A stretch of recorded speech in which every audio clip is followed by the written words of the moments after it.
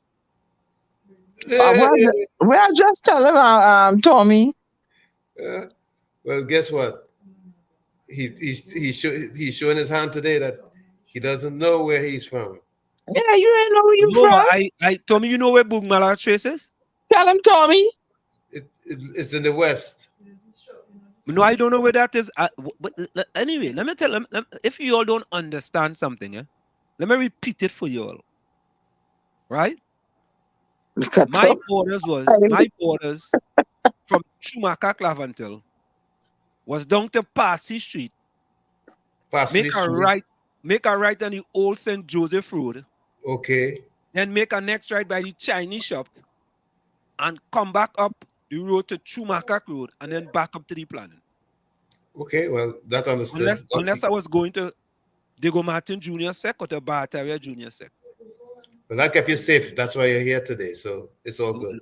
Correct is right, and it's Chumaka. Yeah, I Boog Malatrace. But that is in Sandy Grande. He just tell you out west. What's wrong with you? Go and take a pill. Gandhi West. East. Oh, Gandhi is East.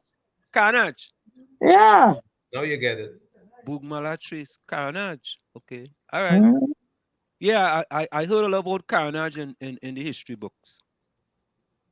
You heard a lot about car. Oh, Jesus, Lord. Lord, Father, help us. Yeah, Whoa. I mean, I ain't gonna lie to you. I think of my 18 years in Trinidad, I must went Carnage maybe once, boy. So Yeah, maybe once. after you play mass for Juve, you never used to go down to small boats and wash off? Say that again, Tommy. After you play mass for Juve, you never used to go down Carnage and take a dip? I didn't hear what you say. Say it again. After you play mass for Juve, Uh, when you go to Trinidad for Carnival, uh. the routine is to go to Carnage. Mm-hmm. Oh, okay. Oh, okay. All right. Answer me hand all them days. Okay. But I know you play. I know you play mass because I know you play mass with Anil what's his- Roberts.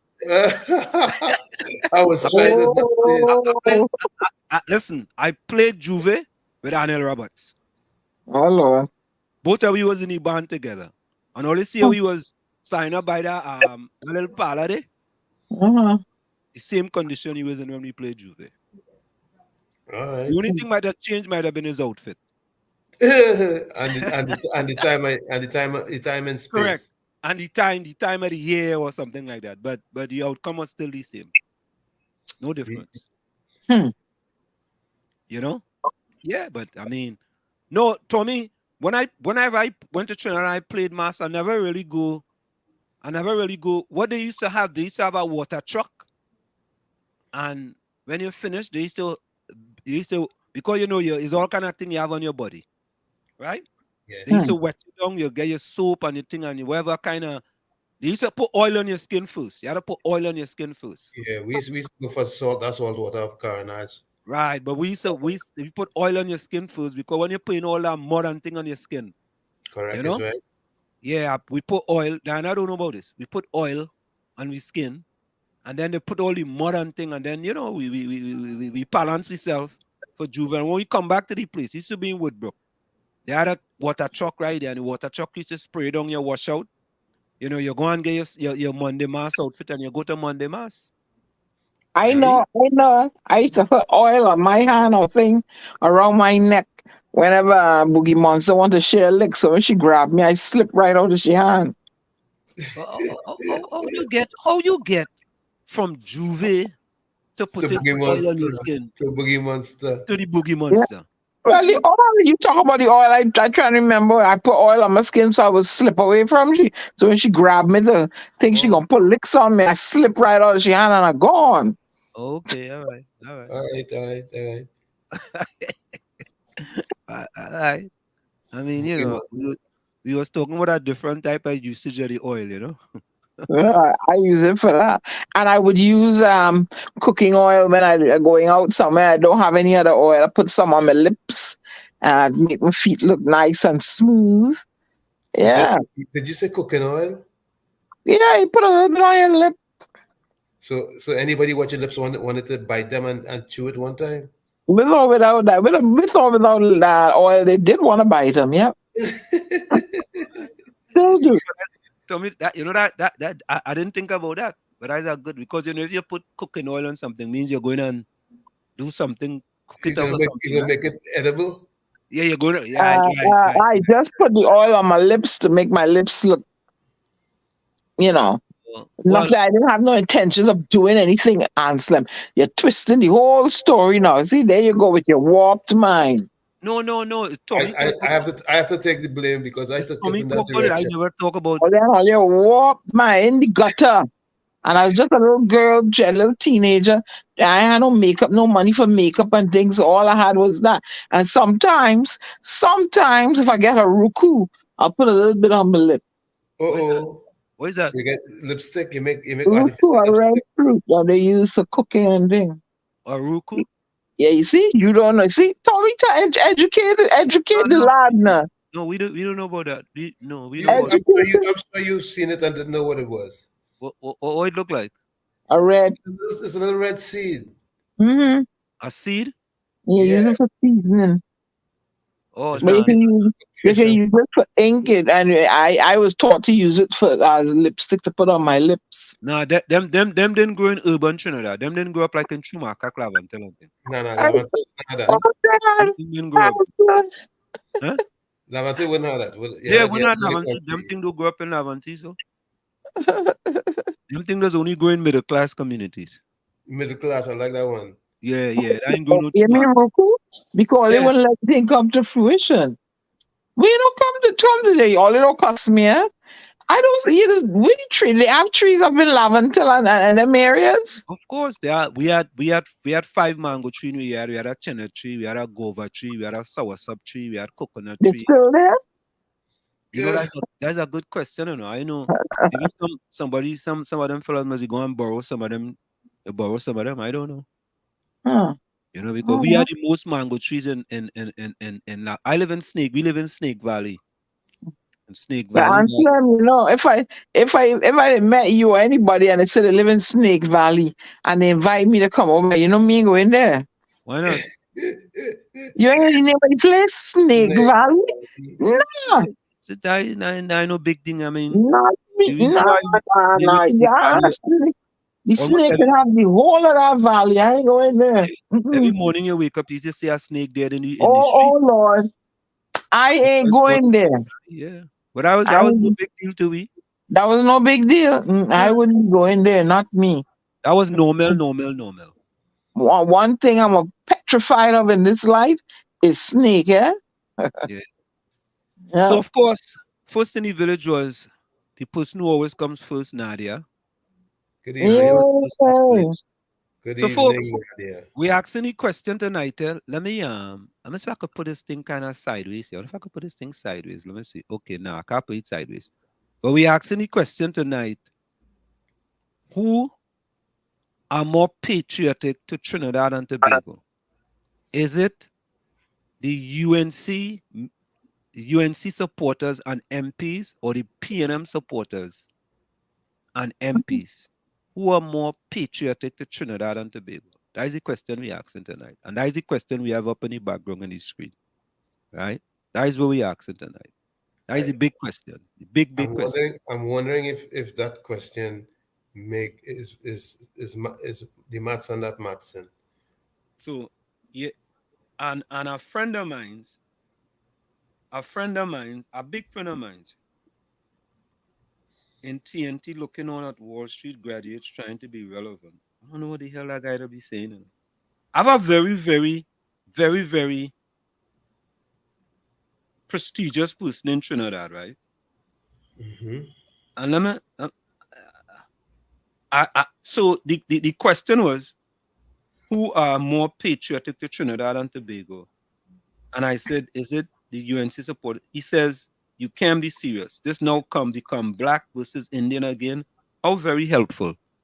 How could that statement be? I never thought about that, you know.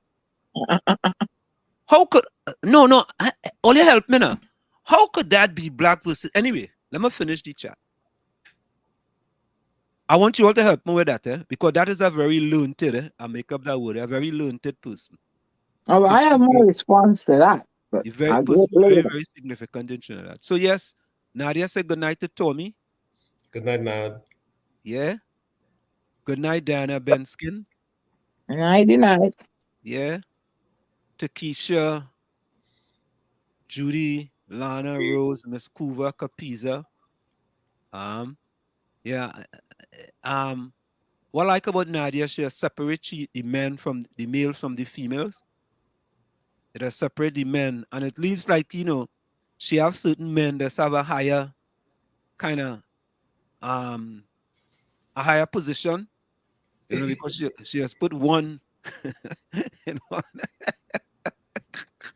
she just put one in one post and her next set in another post. I mean, Nadia, or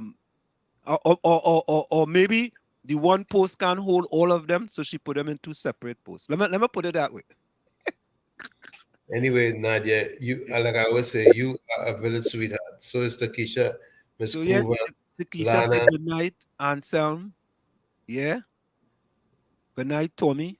Yeah, Tommy get more emojis than me tonight. All you know about emoji thing. Oh, go look at Diana, boy. Diana, boy. She Kish. love you bad, boy. Yeah.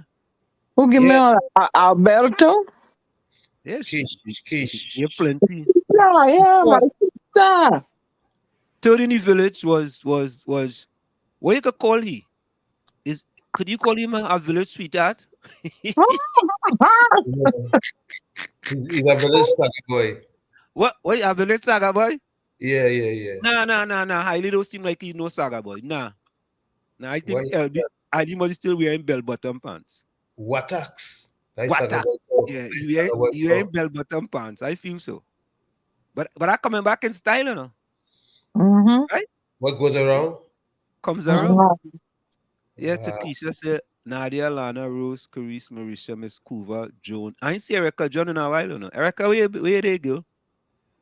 Wow. You see, Takesha just put all she meals in one post. Albert, Vonnie, Ellis, Rajvi, Ulrich, Hailey, Troy, Chris, Tropic, Daryl, Rennie, Ken, Capiza, Anderson. Good night. You see? Hey, look, she said. Anderson get back the Yeah. Akira get Anderson back your phone. Mm. Because he could come on the chat now. But he get fixed back up. You Hey, understand? I wanna hail up my Jamaican posse because they be listening from time to time. Okay, I'd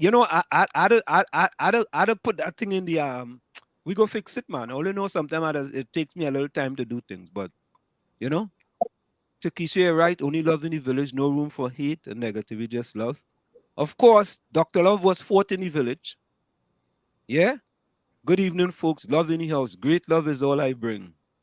Respect to the panel, Mr. Walls, Lady Diana, Mr. Tommy. See the fella very respectful, Hey, Mr. love doctor. Love Doctor, trafficking pure organic, refreshing love for everyone. Ooh. Yeah. Rennie, we gotta test. I gotta ask Diana about that love if it really organic, because in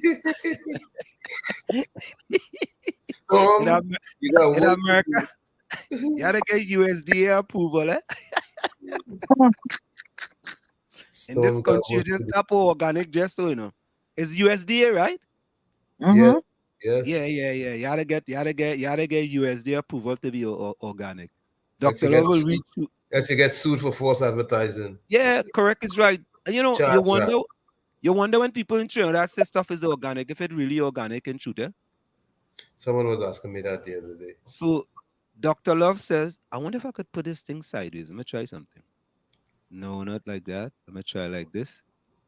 No, not like that. Not like that. Hold up it. No, not like that. Oh, that might be a little better. Is it better that way? It works. Or it better the other way? Let me see. Or it I better like that it, way? I like it storm in the middle. You like the storm in the middle? Yeah, yeah, yeah, yeah. Yeah, like that. Yeah, let's get that All right, storm. let me try it like that and see how it go work. You know? Right, storm in the middle. Yeah. And we could kind of read the things. So Dr. Love will reach you anywhere you are, whether near or far, even through social media, email, or Expedia. What? He's a poet. What? He's learning from you, Stormy. Yeah, I mean, Stormy gave him lessons, boy. But Dana? talk about that. What about my good friend Stormy? Is he back from? Is he back from? Tommy, why don't you stay in the corner, drink water, and mind your business? Huh? You want to make too late for? No, no, Oh, no. Whether Tommy here or not? Whether Tommy back home or not? Huh? gosh, oh Maybe I'm gonna go pick him up when I return. gosh, He's having a ball. oh, I you So, poor fella. make a girlfriend in the park. so Albert Montano didn't get the email as yet. He didn't get the message. Albert says good evening to Keisha, then good evening, Nadia. He leave out all the rest of women in the chat. Hmm. Albert didn't get the email. Where Diana? Oh, Diana must go be somewhere down on the bottom. Albert Montano, is the inauguration of the president important? Of course it's important. Very important. People in Trinidad more concerned with a survival, a daily meal, and a home to live. But it is very important in order for an inauguration. And you see what the UNC did with respect to that inauguration? They have lost all moral authority to talk for the people of Trinidad and Tobago. What they did was absolutely immoral. Absolutely immoral. All right? Because the president, whether she was a past PNM, whether she was a COP, is the president of the country. At least give her the opportunity to go in and make a mistake and then go after. Right? But you boycott the inauguration of the president, you know. And I have something for you. What the female pit bull of the UNC said, which was boy, it is unbecoming. But you know what I like about the female pit bull of the UNC? She's very consistent with her behavior. And consistency is very important. But I go read all of the quote that she says, and I couldn't believe that she will put that quote and attach it to the UNC boycotting and immoral behavior of not attending the inauguration of the president. But we go get back to that. That's for another story. Right? I didn't even hear Albert Montano say nothing about it. Albert Montano didn't have an opinion with respect to them boycotting it. Right? Because in these things, Albert Montano them can't say nothing, you know. They have to be silent, you know. And Capiza, Arjun and them, they can't say nothing, they have to be silent, you know. Because they have to support the party. It's about party, not country. You understand? All right. Let me go here. I know about these difficult times people are faced with. Well, listen, I of all person, no. I grew up in Chumaka, Clavantel. I know exactly about difficult times. Yeah? There are plenty mothers working very hard to feed their children and send them to school. You know what, Albert? Back in 1977, when I left Trinidad, it was the same thing. It's been from time it was the same exact thing. Times may be a little more difficult now, but back then, my mother was doing the same thing with her 5 kids. That's why she had to run out to make a better. Yeah. As many of them go say, that's why she run from Chumaka, and why I run from Chumaka. But Anselm, I have a question.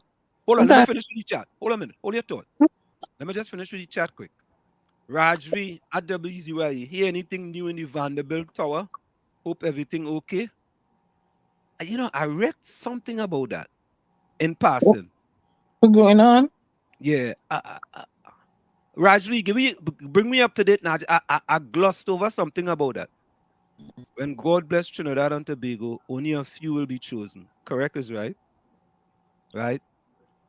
Cover me while we fix it. Yeah, the reason why we play that song is because Jesus go cover Trinidad and Tobago while it's being fixed. All right? Miss Kuva, welcome. Good night, everyone in the village. Blessed in Wataks, hypocritical, disrespect. Oh, God. Miss Kuva said, good night, everyone in the village. Blessed in Wataks, hypocritical, disrespectful, and disingenuous. Wall Street is your words, not mine. Oh, God. Miss Kuva. Anselm, start already. Oh, gosh, he's so on my dinner. I don't know why. How come I start already? Nah, Anselm, from Mason Hall, besides liquor too. I don't know what that means. Good night. You don't know what that means? Yeah, I don't know what that means. Slippy, yeah? Yeah, Rajvi, slippy, yeah. Hey, let me say welcome to our good friend, our great friend of the village, Vonnie Roberts, boy. Good night, Vonnie. Welcome. Oh, Ali was saying the vagrants on St. James Street. That's San Fernando. Nah, I don't. Nah. I know about that one. Huh? Top of the hour. Yeah. Good night, all lovely ladies. To Keisha, Nadia, Lana, Joe. Not forgetting the Storm. Hey, Storm boy. More patriotic. Who's more patriotic? Is Trinidad still considered sweet TNT? Of course, Trinidad is sweet TNT. Yeah. What's sweet here? Mauna, Bunny, Bam Bam. Vonnie Roberts. Albert, Vonnie will be in your neck of the woods April the 3rd through the 10th. Vonnie said, Anselm, I guess with your P&M connection, are you sure to get the president to come in the village, laugh out loud? You know, Vonnie, we're going to go for a quick station identification, but what we will try to do, Diana, we'll try to get the former president. Oh. Paula May Weeks. Paula May. Yeah. I think that we could get her. I will try. All she could say is no. Yeah. All right, so let's go for a quick station identification. It's in the village with the DAT Triplets on WZYE 95.9 FM. We come to every Tuesday. You are listening to WZYE LP 95.9 FM, Maplewood, New Jersey, broadcasting from Essex County. We'll be right back. Stick and stay. You're listening to WZYE 95.9 FM. You are listening to WZYE LP 95.9 FM, the most influential name in Caribbean radio in the tri-state area. Broadcasting from East Orange, New Jersey, the most influential name in Caribbean radio. WZYE 95.9 FM.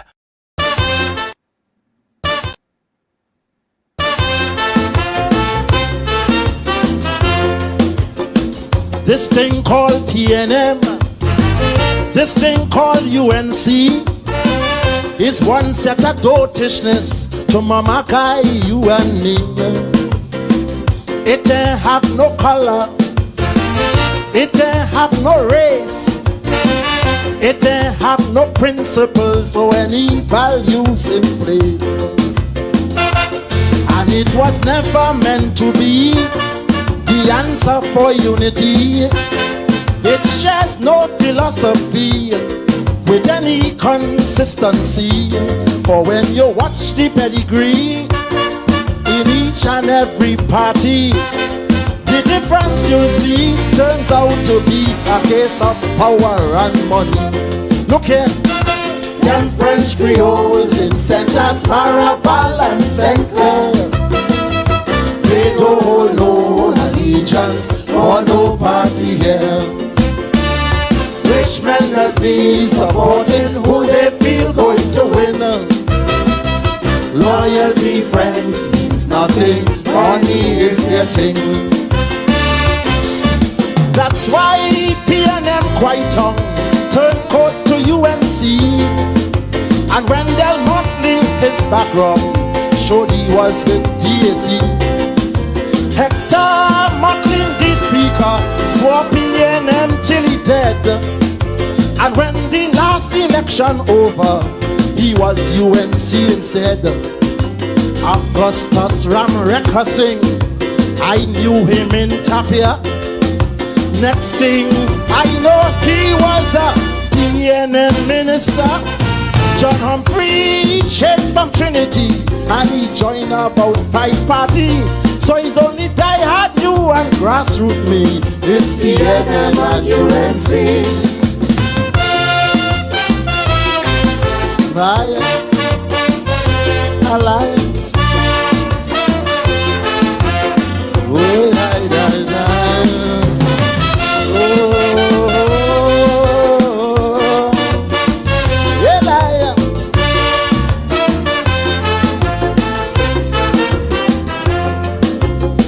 This thing called PNM, this thing called UNC, is only a power play to get our sympathy.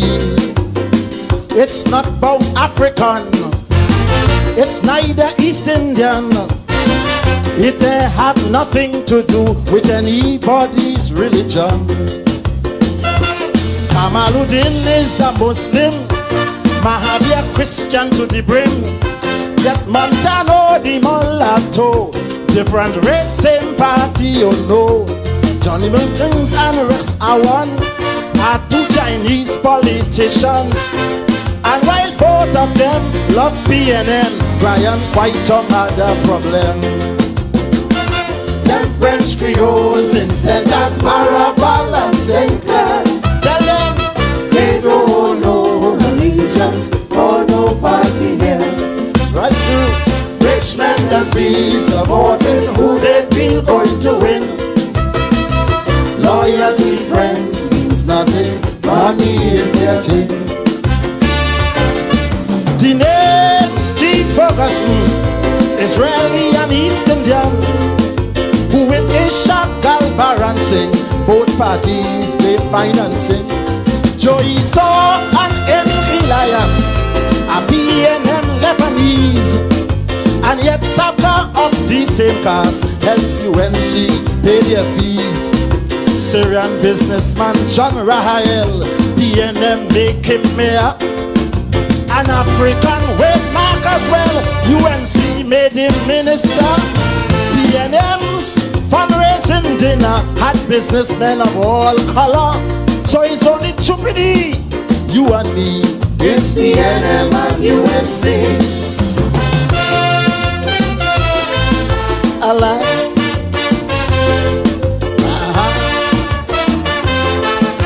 Oh, like. Oh, yeah, like.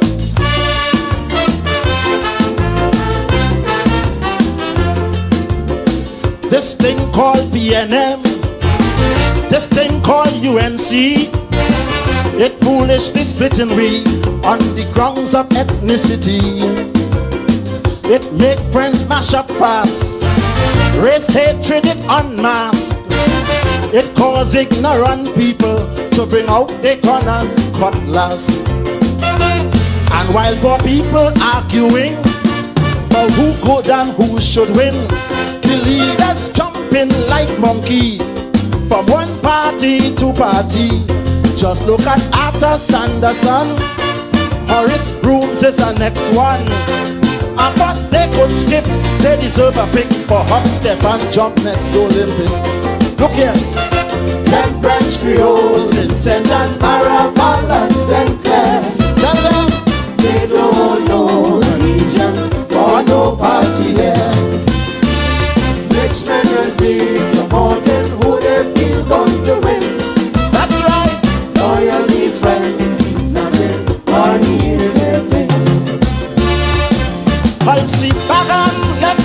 UNC to open she own party. Kamala be sister now, previously she run wrong to UNC. Abu Bakr supported all three, and now we for nobody. Errol McLeod walking wrong daily, so you can't say which side he be. ANR, my good friend, walked out on Eric Williams years ago, and yet last year he would say how he loved Eric for so. Ralph Maraj and Manning get away, and Ralph was UNC next day. And yet Curtis, you cussing stupid me for PNM and UNC.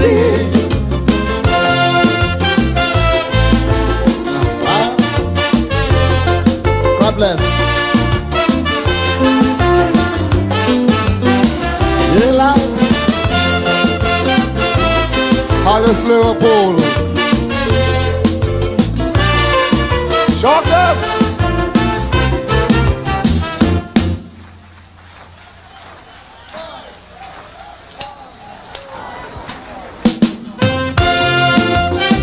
Hey, Chucky.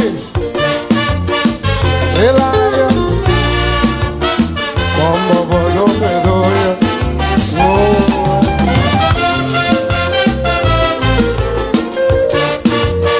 Thank you, brothers and sisters, for cutting the message.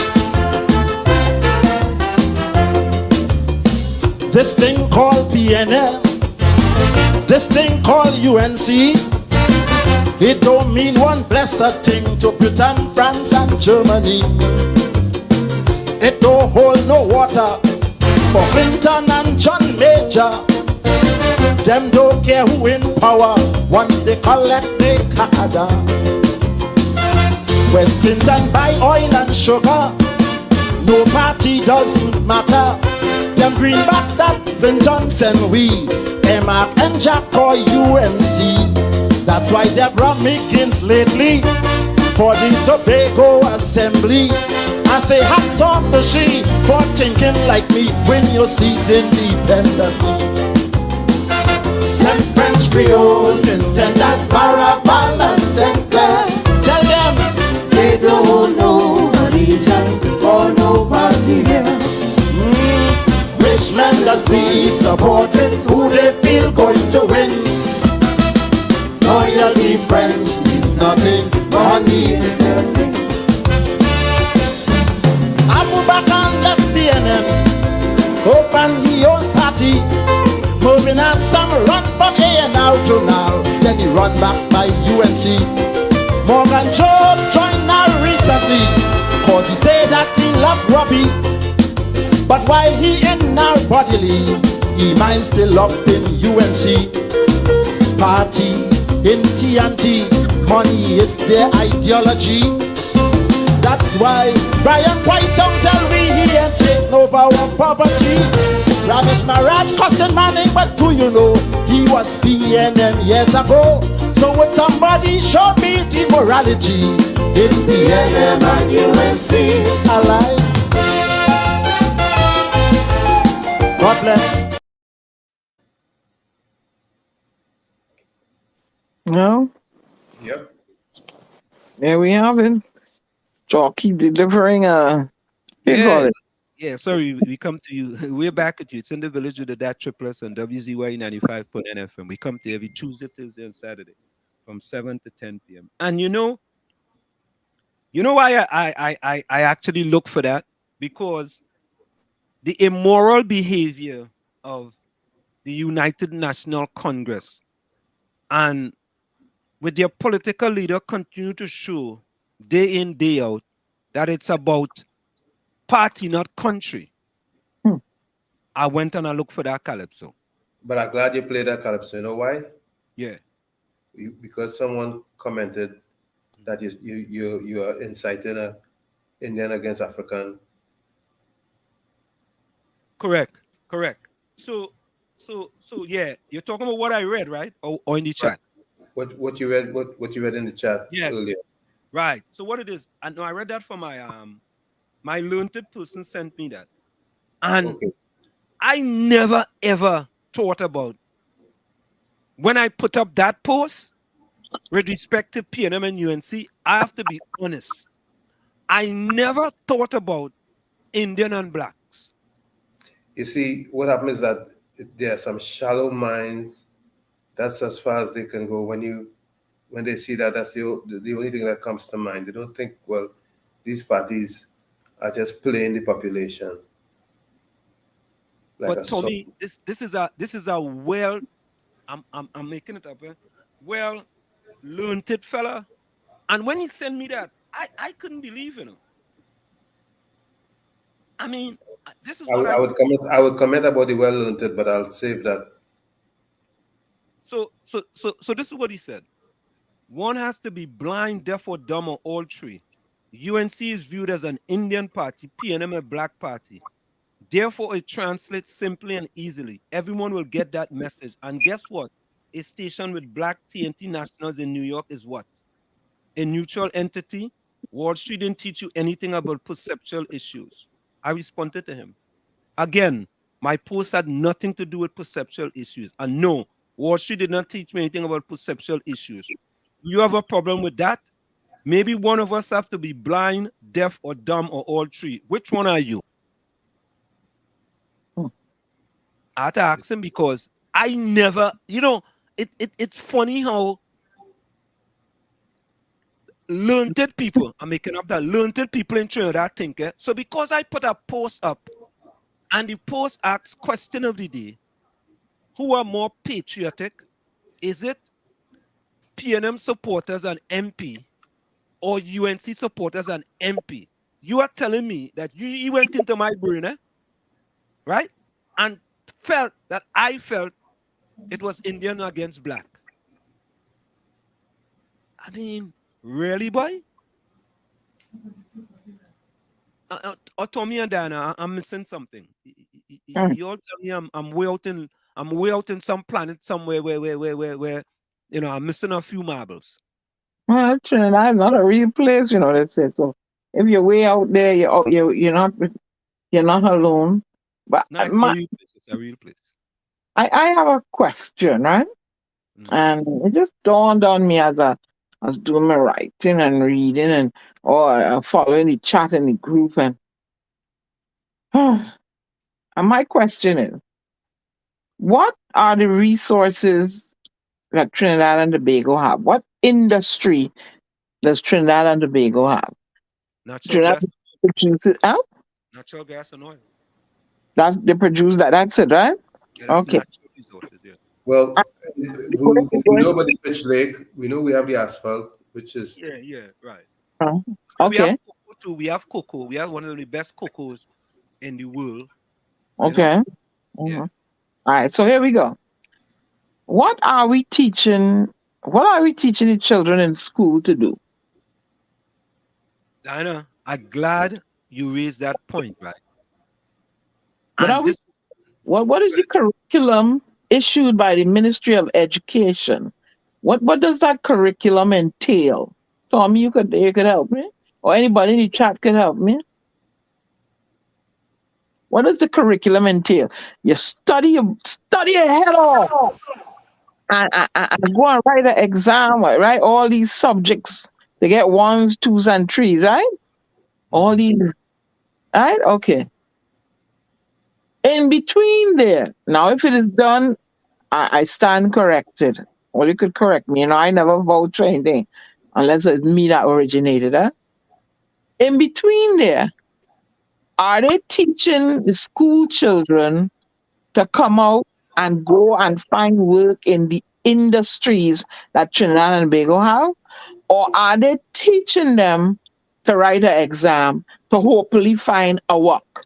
Because if you have to manage and take your country forward, you should be able to manage the industry that you are involved in, right? So, oil and gas, the pitch lake, and what else, Anselm? Are they teaching them from in elementary and high school and middle school and all that to get the knowledge that when I leave school, I could go to wherever and instead of having to study something? There are some of us that wants to be doctors and lawyers. That I understand. I understand that, But the industries that driving Trinidad and Tobago, are we preparing the children, the future generation, to handle these industries? Or are we keeping the knowledge away from them? So you eventually, you know what happen? Brain drain. No opportunity in Trinidad and Tobago, and the brightest brains gone for But that's opportunity. been, but that's In been our, happening. That's been happening for a long time now, Diana. thank you. And where we at now? Where we at? Yeah, Chinese. Everybody want to come and get an interest in art. Okay, it is said, and I know some of others rant about trying to stay. I took a blue, yellow, pink, purple pill. Uh, yeah, they say that is water springs. It springs up underneath the thing there in Laventille. That's what they say.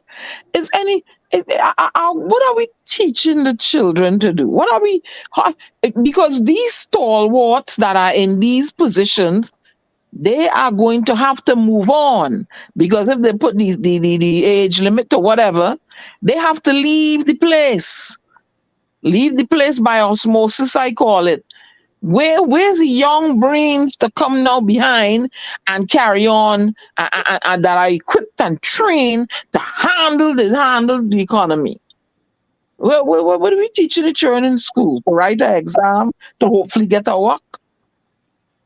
Well, it's You, been like that from day you see, one. Diana, you, I think what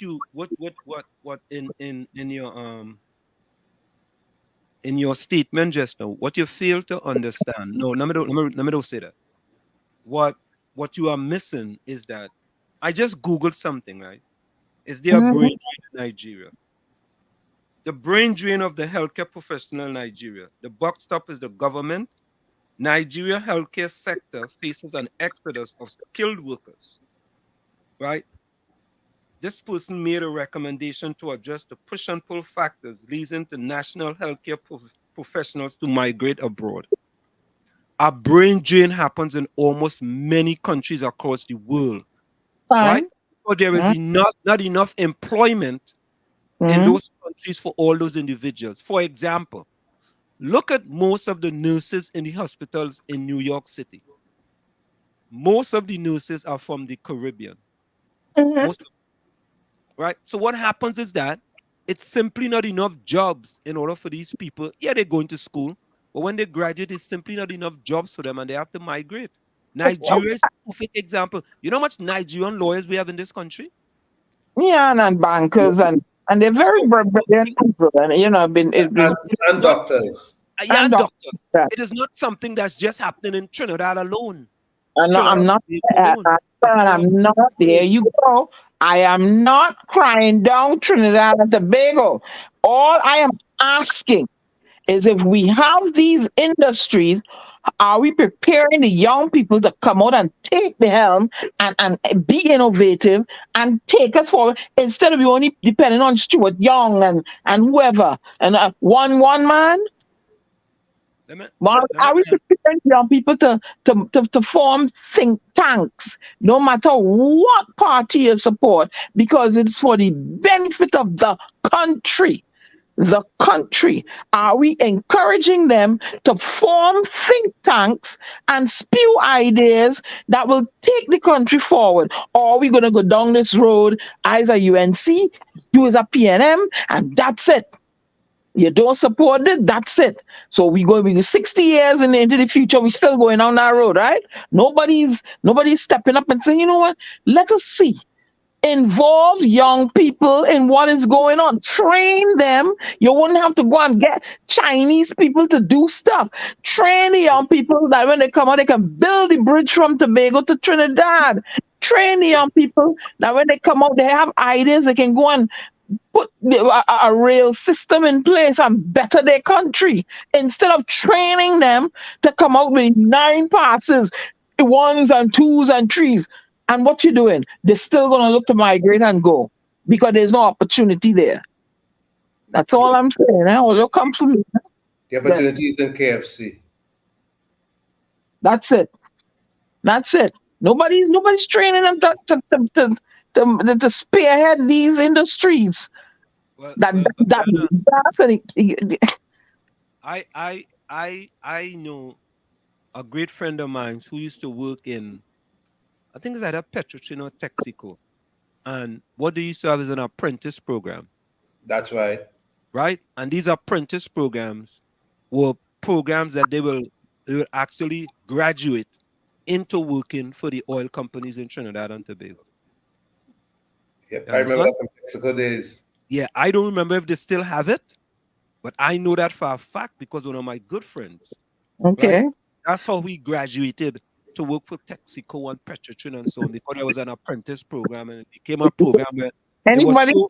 know if those things exist still? Well, we I don't have an existing refinery, Right, so we don't have a refinery anymore, so maybe those things don't exist Oh, anymore. But oh, when we oh. had it, Mm, mm, mm, when we mm, had it, those things were in existence mm, in order mm, for mm. us to capitalize. And you have Mylat, you have all these other things, Mylat, and these other organizations that's what they're supposed to do is prepare these kids, for certain industries in Trinidad and Tobago.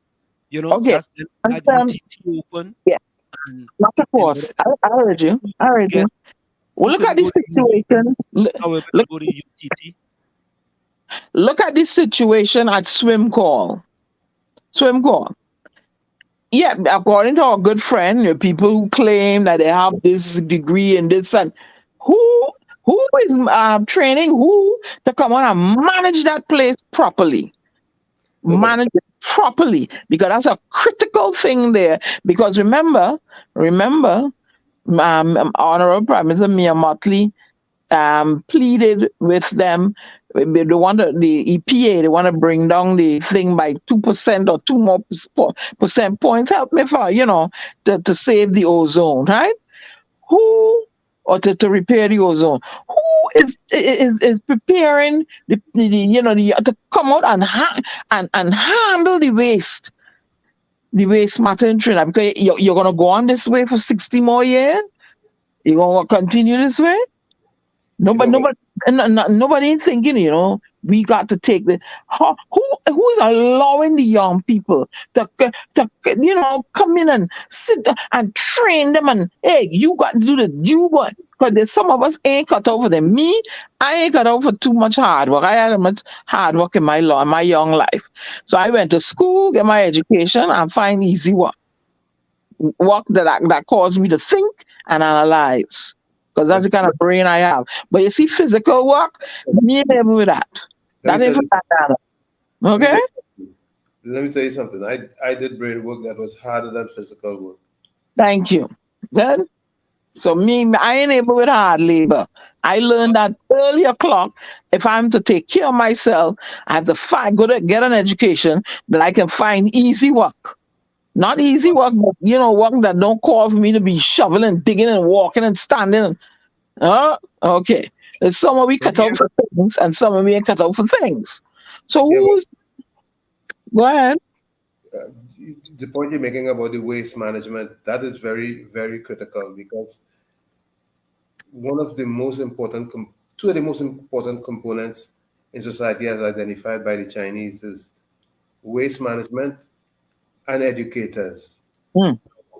Waste management has evolved, and we are left, or we are behind, so far behind in Trinidad on that, maybe in Tobago too, on that we need an upgrade like yesterday, because most developing countries know that you have to take your waste and convert it to something more valuable than landfill, than the stuff you put in the land. Recycle. There are a lot of them. They're using tires to make tables and benches. They're plastic. They're using to make, stuff, bricks and all kind of. I mean, what is it? What are we? When young, is there any? What are you doing? But it goes, well, who is leading them? Who is this education curriculum? I had 9 subjects, 7 ones and 2 twos. Okay, so how are you going to use that inside the Trinidad and Tobago? And when they leave and they go for opportunity, everybody, oh, you run from here. What are we doing for them to create something that they want to stay and build? The transportation system. Oh my God. The road network system. Whoa, whoa, whoa. The lack of water in certain, how we are, young people can be trained to address them. Those critical things. I No, think, you depend on the Chinese. You see who the Chinese are lining themselves with? You see who China in bed with? Huh? You see who I had a meeting with the other day? Only the two of them, and they left out the rest of the world. So we gonna depend on the Chinese to do what? To do what for us? Look, all you better wake up, eh? to enslave us. You all better wake up, eh? Wake up your young people, eh? And all this your country, eh? Wake up. Wake up, eh? Okay. I'm gonna go take a orange pill now. Okay. Well, I'll say simply, right? When we go to school here in this country, do we have a major in waste management? Nope. When you go to school in Trinidad and Tobago, do you have a major that talks about waste management? I'm just asking. Nope. So But my thing is, engineers who deal with that. right. So you go to school for engineering, but you wouldn't be actually working in the landfill per se, right? You'll be working in the office, right? To help implement things to make the landfill better, right? Okay. Right? Or you will go outside and get experience and come back. We had the guy who was running the landfills in Trinidad and Tobago in here at one point in time. And he was with the other guy who does always want to take away weeks from his job. And the guy was telling us what is the situation in order for them to get better, because he had the expertise. He was doing it all up the islands, right? The same type of thing. But it is the people in Trinidad who don't have the testicular fortitude. They have the people with the expertise, right? But those people have to leave Trinidad and go to another island or another country, right? And those people, welcome them with their expertise. But that is the problem we have in Trinidad. But don't say the people, because when I say the people, you're indicting the entire population. It's not the population. It's those who have the authority to make the decision. The decision makers. Well, those, Tommy, those in charge. Decision those makers. People in charge. Yeah, those people in charge. And I think, when if I go to school and I get 9 A's or whatever it is, I don't want to I want to work in the office of swim call, right? Environmental support, you can, but you There are mean other people now who may not have those qualifications. They may have to actually work outside in the field. So there's a place for them too as well. That's right. Because which is equally important. Right, because if we should happen to close down that landfill, how are we going to employ those people who are going to be losing their job, who are actually working in there? What we need to do is to have better healthcare plan for those people. But can I go a step further? Yeah. When we close the landfill, a lot of the stuff that goes into the fill, we're going to recycle it and make it a merchandise. We'll do some merchandising with it. And the stuff that we're not going to put in the fill, we're going to incinerate it and do a waste energy program with that. Because these landfills have to be checked. How much fill you going to put in the land? Tommy, and you are correct. But as I said before, we have to have the testicular. For example, look in this country, right? Every Tuesday, we have recycling in my community. We have to put bottles, glass, and cardboard in one garbage, and we have to put the garbage in another garbage pail. And there's also garbage police. They come and they check your garbage to see if you're putting plastic where regular garbage is supposed to go.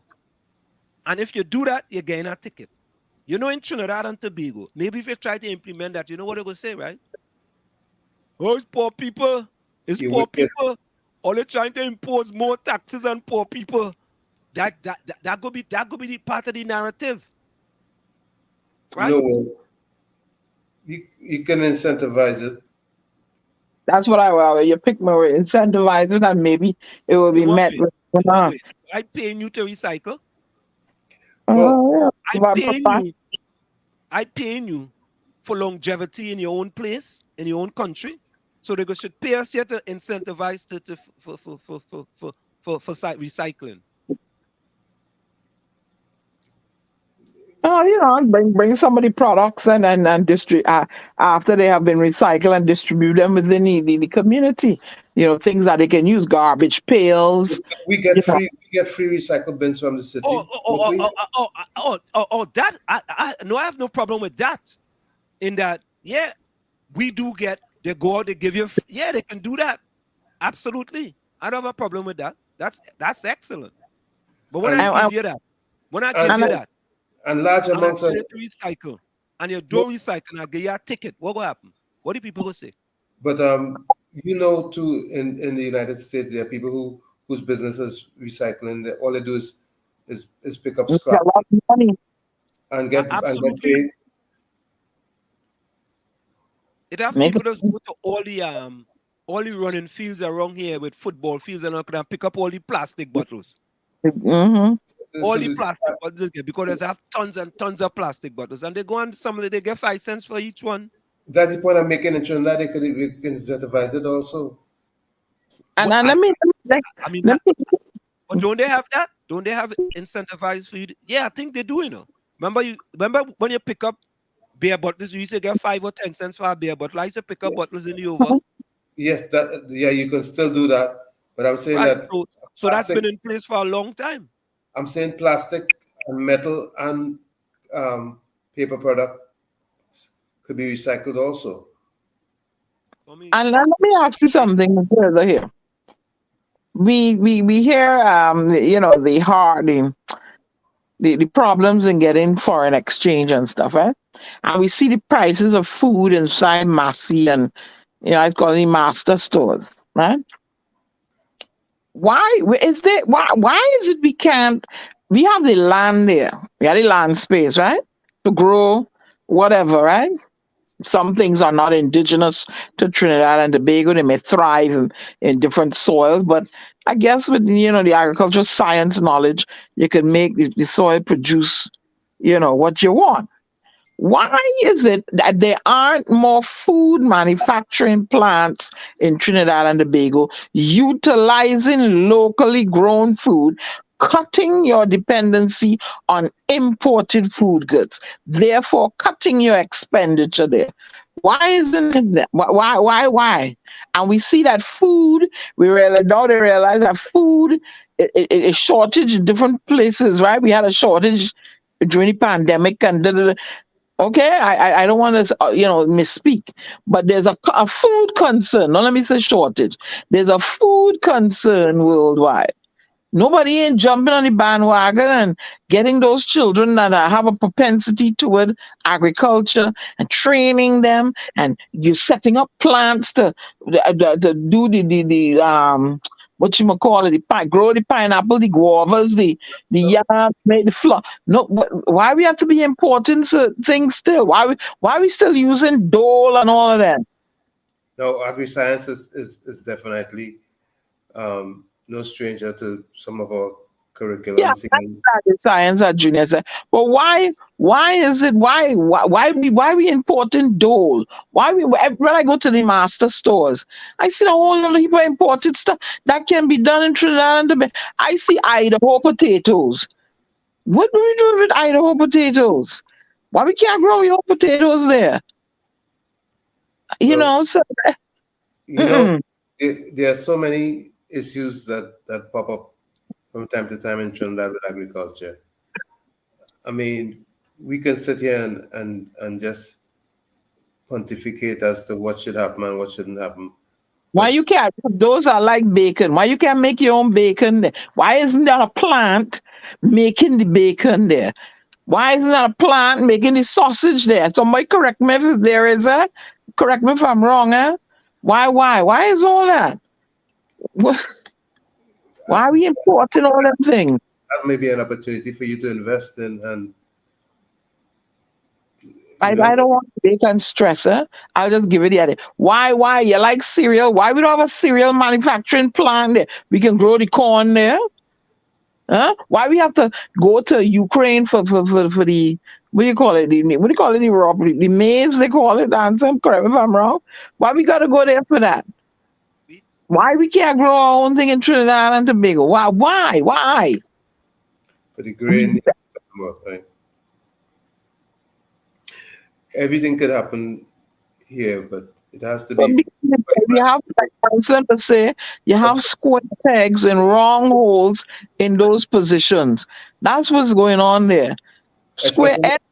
Especially, Every time you look at especially the with climate change, it takes a lot more stringent management to get these things done now. every time I look at the TV, I see an ad for "Don't worry about a thing," advertising Jamaica. I don't see nothing advertising Trinidad and Tobago. But with Tobago being, have the thing for the destination thing. I don't see nothing. Nothing. Who the think tanks? Who do we have in these positions? What I saw a bus driving around wherever it was in DC, and Barbados was all over this bus. So I said, okay, Trinidad coming behind. No, no. And this is this is the middle of winter. You need to start doing these things now. So when the next winter come, the people know where they're going. Nobody, I don't know. I don't know what they're doing, Anselm. What Hey, did they do? every city that has a carnival advertises Trinidad, so that's Trinidad's Yeah, that's but niche. yeah, but you see, you sit on a bus, and all you do from the time it's Barbados. When you get inside, you ain't of course the man announcing it, Barbados. I said, but look at this thing here. Which Trinidad and Tobago is, boy? Trinidad's focus is carnival, and every city in North America wants a Trinidad style carnival. So I So would hold say on, that guys. We have a caller online. Hello, caller. Welcome. Hi, Hello. good night to you, Mr. Anselm. Good night to you and your panelist there. Yeah. So you wanted to tell us a Hi. little bit about recycling in Trinidad and Tobago, Well, and I'm actually listening the program here in Trinidad, and 3 points that I gathered from you all that you all were discussing that drew my attention. One is where you all were discussing about other opportunities for the young people to be engaged in. For instance, like instead of being employed in a government office or something where they could be employed. I think Miss Diane had draw a reference, Tommy draw a reference, and you draw a reference. And you all were asking if there were avenues and if there were training facilities for young people to go. Now, I remember I could draw one reference, two, actually two. Under the former Prime Minister, Mr. Manning, he had an initiative, introduced something called the MUS program. I don't know if you know about the MUS program. yeah. I I know. certainly do. Is that I, the I got Milat and Must and those other programs? Milat is something completely different. Milat is under military. Okay, right, right. I benefited from the MUS program. The where you, right now the MUS program, what I must say, was a great initiative. Right, Mhm. this was something that he had started. He had introduced this when in the construction booms when they were building these houses. Right. Absolutely, So absolutely. you had people who were employed under tertiary, most was under tertiary education, and they call them like managers and supervisors would have go out into the field in the various districts, interview young people. They would apply under the MOS program. They would give them boots, the different stuff they need, shovel on with them, and they would go on a job site. That if, let me say they have a housing scheme, they would go there with the instructor, the supervisor, and the contractor, and they would train them there. When they are done there, they would go to 1 to 3 level. But what is happening now because of for the last few years, the construction booming industry have slowed down. You find the MUS program is not even effective anymore. You don't even hear anything about it, right? So that was a good program. Also in the MUS, there was a wide variety of training. You had women going and train to do hairdressing. You could even train to be a travel agent. You had some going all field, all type of field. There were a wide variety of training. That have to me that has died down because you hardly see most instructor. You don't know anything about the program. There's no information. Another training aspect too that they had introduced was um under the URP Unemployment Relief Program. As you all well know, Mr. Anselm, you know about that. From time to time, you have the same people, 20, 30 years, say they work in URP, they holding down this position, and URP right now has become a political football. One of the great initiatives that he had introduced something called Project Development Officer, PDO. And I as a former alderman, I always ask myself why it is that they allow the URP to be used as a political football. Because you have PDO right now sitting just drawing a salary and not performing in the duty that they were hired for. The PDOs were employed to take the young people between a certain age group out of the URP program after 3 consecutive fortnights, go into the various industries and place them there to train, right? And they were supposed to follow them up. And when they done train, they had certain level they were supposed to train and then assist them with gaining employment. That program has faltered. Another one I heard you all talk about was the recycling. If you want me to stop, I can stop. No, Go keep ahead. going, keep going, keep going. You're giving us information. Another program Mm. Another program you all spoke about was the recycling. I just heard Miss Diane speaking about that, right? Would you believe under local government, 14 regional corporation, at the time when I was serving in Tunapuna as an alderman, I remember there was this program that they had introduced under local government is to recycle tires, right? That program was launched in the borough under the borough of Shogunas, where you could have bring in your tires. They were not paying people, but the tires now what they were implementing was to eradicate the illegal dumping of tires by business people. That was one. Also to eradicate the mosquito toes because there was a mosquito infestation in the 80s at that time. And also try to encourage the young people to get into the recycling tire where they could have purchased with.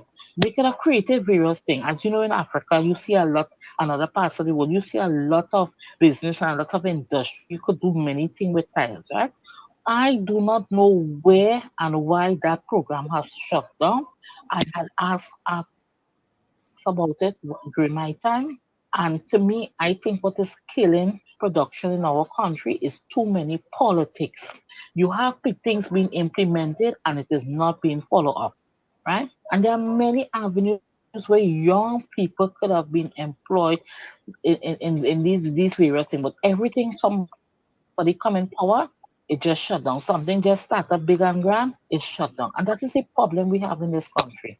That is why look at next thing, the youth camp. The youth camp. During my time as an alderman, I used to carry a lot of the youth, get a lot of the young people who could make it at secondary school involved in the youth camp, right? And it used to be a joy after 3 years to see them graduate. The youth camps are completely shut down, completely shut down. The last one was operating presso. And let me tell you all something, eh?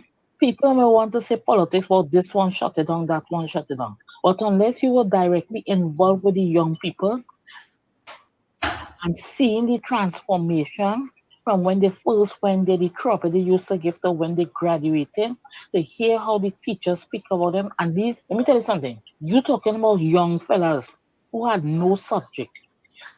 So coming out of youth camp after 2, 3 years with subjects, being placed in places like PTSC, Massey, various track mark, all these places. And that youth camp has been shut down for the longest while. I do not know why the current Minister of Youth is only focusing on agriculture. And that seems to be the problem with this government and past government. They just want to take the young people and send them to the land. Give them incentive. Go and plant the land. Go and, everybody don't want to plant the land. Everybody don't have, all the young people don't have academic qualification. Someone may want to be a mechanic. Someone may want to be an engineer. Somebody will want to build covers, learn computer, and they're not really. To me, they're not really seeking the interest of the young people. And I could tell you, people are fed up. The young people are fed up. Right? So I just wanted to make this contribution, but I am enjoying the program. I hear Miss Diana say if somebody want to answer, so that's why I call in to give my perspective as someone who is actively involved with the young people, and I myself is totally fed up. They're starting and there's no follow up. Just like Parliament, they introduce something, they introduce a new law for the citizen, but there's no implementation. Kathy, we want to And thank that's you the so. problem we have in this country. We want to thank you so much for that contribution. We really appreciate it.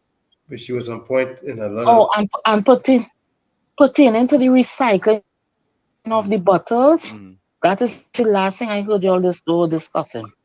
Would you believe that there was a recycling project under Ramona Ramdial where they were hiring people in the community? They pay you a nice, they pay you okay, where you could have recycled, where you could have gathered waste beverages. It was a waste beverage collection. So you could have a group of 5 and 10, and you go into the various community, and you gather and you clean and you package and you bag and you take it down to swim pool, which was at the market and at this wayside down Claxton Bay. And let me tell you something, if you live with swim call and you go through that period, you would not believe the amount of waste disposal that was gathered throughout Trinidad, right? I don't know why swim call stopped this project. What the other under the other government, you were getting paid, you were paid according to your weight of your garbage. That was an initiative, right? Under swim call and the EMA. This new, well, I'm not saying politics, but since this new regime, what they have done now, they have stopped paying the people, right? So you find the young people who were not employed and when the community were getting like 100 or 150 a day to carry a whole set of waste disposal, they're no longer interested because they are not being paid. The contractors no longer interested to go into the communities and gather because they're not being paid. So what they have done, they have established these bins, and they will say, okay, they will place it by the school, they place it by a mall. I'm telling you now, just drop your bottles there. But it is not being run successful as where the other regime it was run. Because remember, if you're paying somebody, right, they are getting an incentive to clean the community, and they now will be a part of a group, right? And they will know what was happening now. You find the people within the community knowing that this group passing around to collect these things would have been saving their rubbish, their waste disposal, specifically when the group passing. Now that they just have these waste containers all over the country, I'm telling you, put it there. The urge is not there, the interest is not there, the community camaraderie is not there, the togetherness is not there for people to dispose of these waste beverages in appropriate manner. The only one that I know still operating, and that's just because it's a private company, is a Parrot Glass, where people could, like carry the glass to them. But once people is not getting paid to do to these things, there's no interest. So I just wanted to make that my contribution. So thank you very much for the opportunity. All right. Thank you so much, Kathy. We appreciate that contribution. And You're Very, welcome. it goes to very show Mhm. well. what You we're know, talking about. What we're talking about. We are talking about things that's very important to Trinidad and Tobago. Because she's listening. She's in Trinidad, and she's listening. And she added. So that also tells us is that there have been program in place in Mhm. order to do certain things. However, the question is, what happened to those programs? Why have those programs been stopped? And that's something that maybe we could maybe after we come back from the break we could call Ramona Ramdale and find out what happened, because I guess that was under the UNC. We could call and find out what happened to that program, because I think that's a good program. That's a great program. Because as a matter of fact, what we used to do in our house here, we drink a lot of water, right? And there was water bottles, and the plastic water bottles, we used to put it in a plastic bag in the garage. And my wife used to take it for this person, it packed.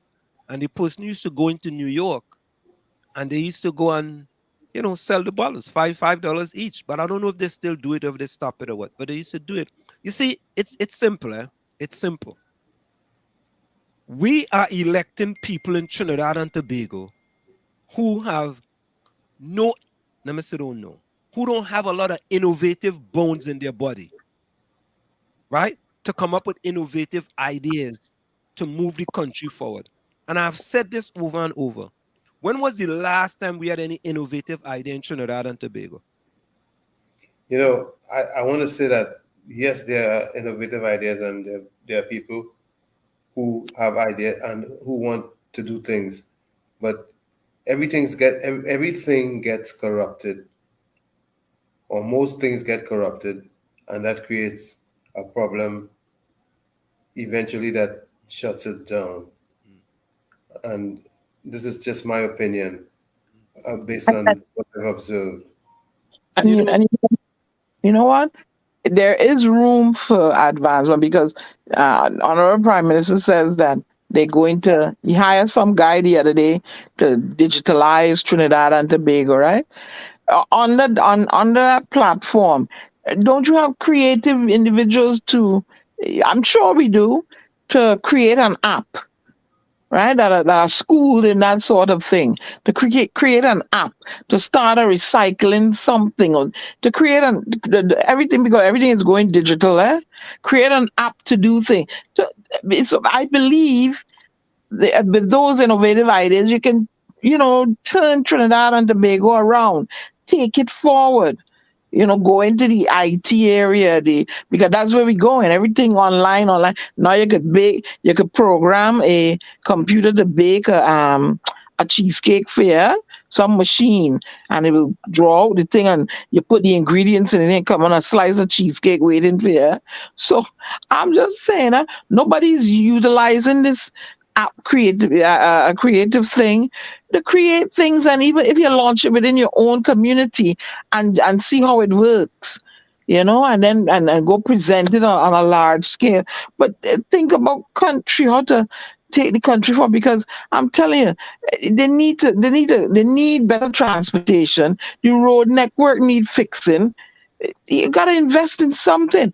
I have long said, not nowhere, not on the program, a long time.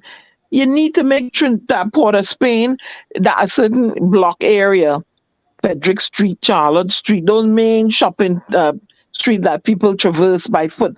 Don't let no cars go through there, and let everybody come walk, walk around to all different stores, and let the cars park on the outskirts. You know what I'm saying? Make it more attractive for people to come and spend.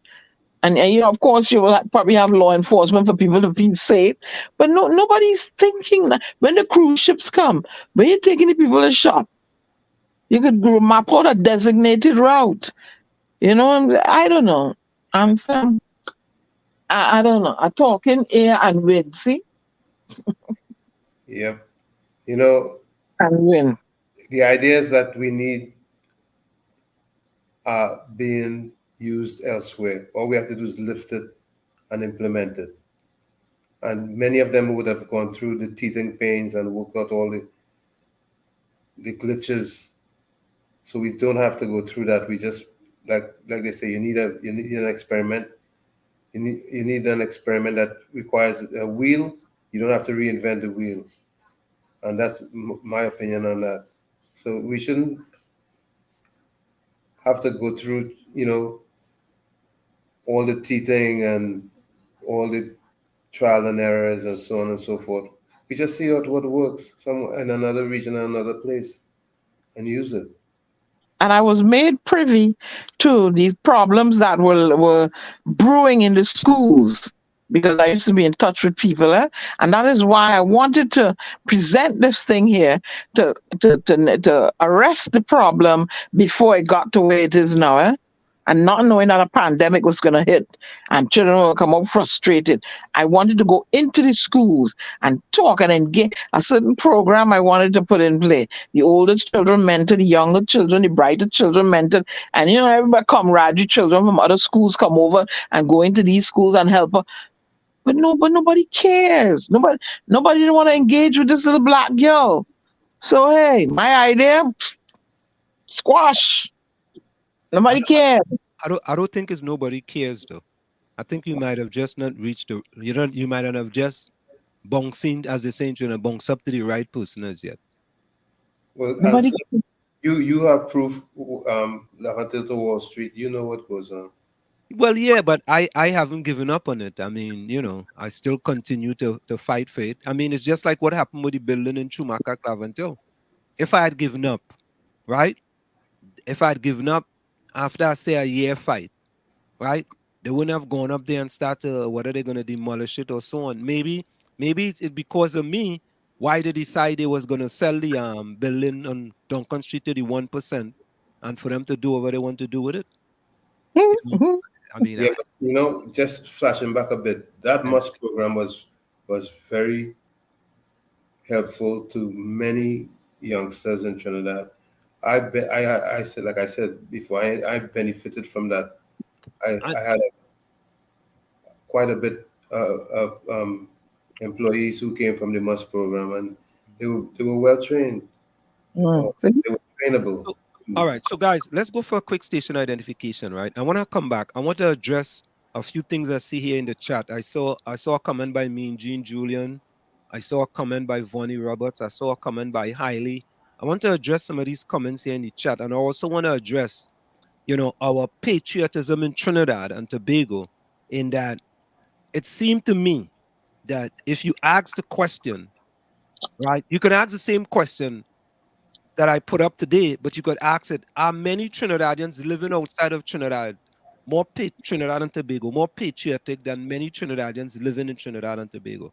We can ask that question. Stick and stay. We'll be right back. It's in the village with the DAT Triplets on WZYE 95.9 FM. We come to every Tuesday, Thursday, and Saturday from 7 to 10 p.m. It's Diana, Anselm, Tommy. You are listening to WZYE 95.9 FM, the most influential name in Caribbean radio in New Jersey for talk, news, sports, and information. The Caribbean. Yeah, sometimes when I don't get it, the automatic. You're listening to WZYE 95.9 FM. You are listening to WZYE 95.9 FM, the most influential name in Caribbean radio in the tri-state area. Broadcasting from East Orange, New Jersey, the most influential name in Caribbean radio. WZYE 95.9 FM. We are back with you. It's in the village with the DAT Triplets on WZYE 95.9 FM. We come to you every Tuesday, Thursday, and Saturday from 7 to 10 p.m. That's Tuesday, Thursday, and Saturday from 7 to 10 p.m. And I want to play something that came out from the presidential inauguration recently. I want you guys to listen to this.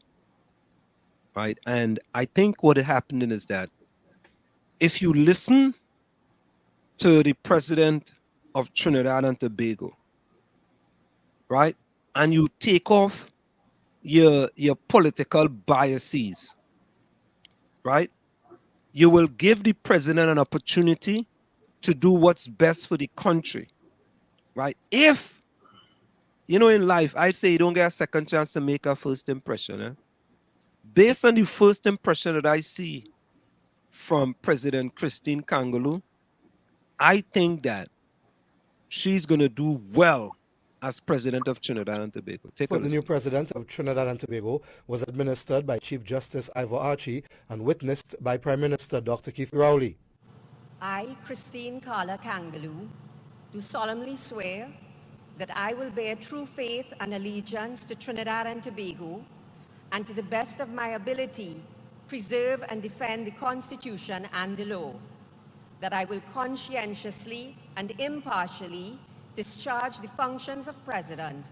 And in her first address as the head of state, President Kangaloo, whose previous job was President of the Senate, said that a successful presidency is the result of a successful collaboration between the office of the President and the citizenry.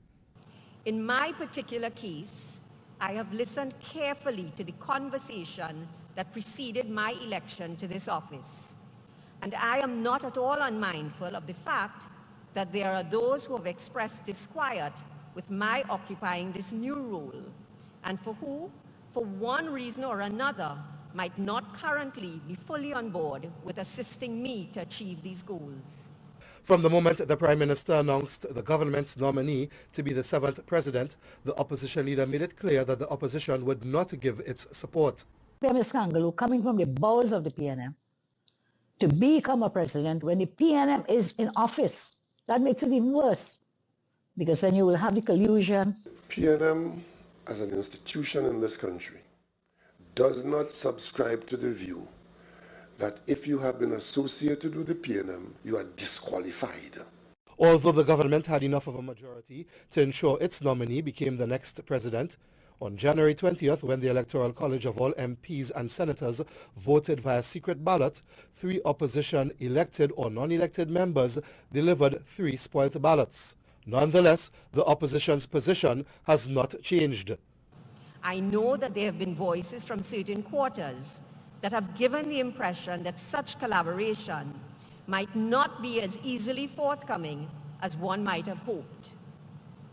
To any and every such voice, I repeat Merchant's invitation in the song, so beautifully sung this morning by my beloved Southerners Choir, to let us forget spites and grudges and concentrate, and to come, let us sit and try to relate.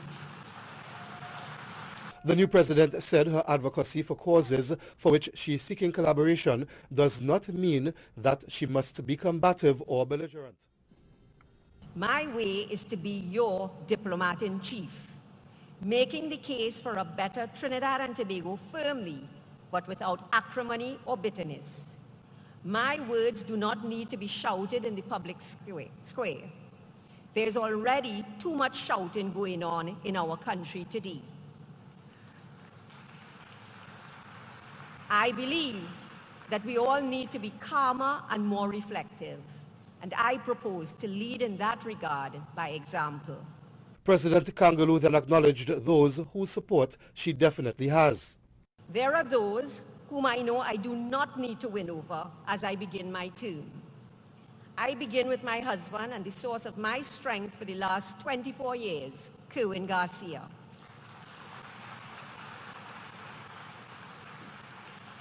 He has always been my first gentleman, and now he is also yours. President Kangaloo also thanked her family. I also thank my mother, Barbara, who on the cusp of her 95th birthday has braved the crowds to be here for me today, as she has been for every event of my life. Jule Brown, TV6 News. Now, to me, right, you can only take a person at their word, right? If a person says something to you, if you don't know the person, you have to see, well, let me see if this person is going to live up to their word or not. Because at the end of the day, sometimes all you have is your integrity through words, right? True. So I want to believe, it's my belief, that the tone I hear coming out of the new president, I want to believe that we can expect the president to make the right decisions for the country as opposed to making the right decision for a party. That's my belief from just listening to that first video there. And I have another video as well. What do you guys say? Yep, we have to give her an opportunity to do the best she can at all times. And I hope she's more practical than ceremonial.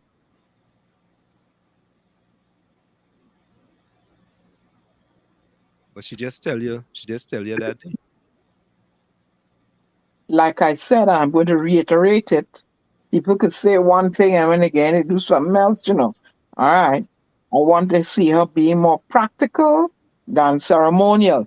Since you nudge me, I want her that if a woman in distress writes her office and says, Madam President, this is what's going on with me.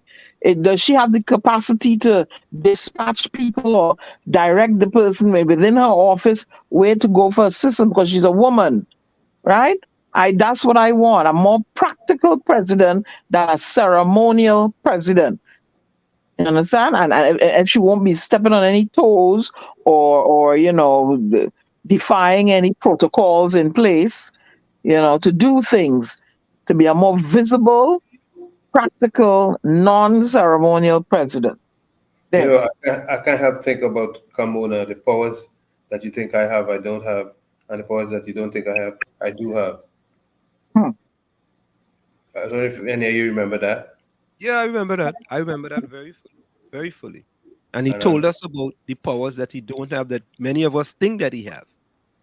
You understand? To me, right, the president can have a certain cause and you can fight that cause, right? However, if there are certain things that a person writes to you, right, that might have to go to the Ministry of Social Development and you may have to follow up on it to make sure it's get done. But you can't step on the toes of what a ministry is supposed to do, right? And I said of national security issues because that's not under your remit. So we might be asking the president to do things that they just can't do. That's right. Adhering, nobody's listening, adhering to protocols, but still be a more proactive president. Adhering to protocols. Listen to what I said. Okay. So let's listen to what else she had to say. And I think this is very significant. And so, looking ahead to the 7th presidency of Trinidad and Tobago, some of the things I hope to see are a demystification of the role of the president, advocacy for the adoption in our communities of year-round youth delinquency prevention programs like the Panyard model. President Christine Carla Kangaloo outlining some of her priorities after she took the oath of office as the 7th head of state of Trinidad and Tobago. It was a historic moment that was also unprecedented as it marked the end of the term of Trinidad and Tobago's first female president and the beginning of the term of the second. I would like to thank especially Her Excellency President Paula May Weeks. As new head of state, I am sure that I am constitutionally authorized to act on behalf of the entire country in thanking President Weeks for her noble and selfless service over the last 5 years. And I do so unreservedly. Just minutes after the new Commander-in-Chief of the Armed Forces inspected an honor guard, she addressed her troops and the specially invited guests, including school children. I am aware of at least one primary school in South Trinidad, the San Fernando Girls Government Primary School Standard 4 SING, that has embarked on a project to heighten awareness about the role of the president. So long as that school's principal permits, I should be very happy to meet with the students in Standard 4 SING to discuss with them how they and their teachers might be able to help to lead and spread projects like theirs across the country. President Kangaloo also suggested a new weapon, as it were, in the war on crime at the place where just a month ago the Panorama Steel Band finals took place. For decades, there have been those who have been telling us that Discipline and the structure that the Panyard brings into the lives of young people each year in the lead up to Carnival combine to create one of the most effective youth delinquency prevention programs available in the country. As president, I will be anxious to meet with and listen to those voices, as I will be to use the voice of my own office to advocate for the adoption in our communities of youth programs based on the Panyard model, not just limited to specific periods in the year, but on a year-round basis. The new head of state also acknowledged that her life now will involve state protection on a round-the-clock basis, adding that there are protocols which guide and often limit how citizens interact with the president. And we must avoid at all costs conscripting them into the dubious service of making the highest office in the land also the most remote office in the land. I therefore undertake during my term in office to build on the work of my predecessors and to examine ways of modernizing the protocols that govern how citizens relate with the office and vice versa. President Kangaloo, now under the protection of the Special Branch and other arms of the police service, left in a motorcade similar to that of her predecessors after they took their oaths of office, inclusive of an escort by the mounted branch. Former President Weeks left the grandstand in a motorcade without those accompaniments as she returned to civilian life. Jewel Brown, TV6 News. Anselm? Yeah. Plan for personal development. I don't know how many times I said that has been a successful program that was implemented by my group and I that netted some great success. And Tommy, the woman on the right track. You don't get a second chance to make a first impression. And from the first impression that she made, and she make a splendiferous impression. Let me say that. And the only thing you can do is to go by a person's word, right? And you got to wait and see, right? So what we are here now on a wait and see from the president. And no, but it's more than wait and see. She needs the support that is required to make her plans a reality. Now, yeah, let me go to a chat. Okay, yeah, this is it here.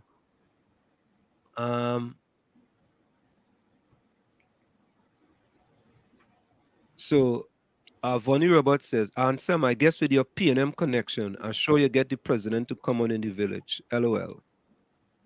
Yeah.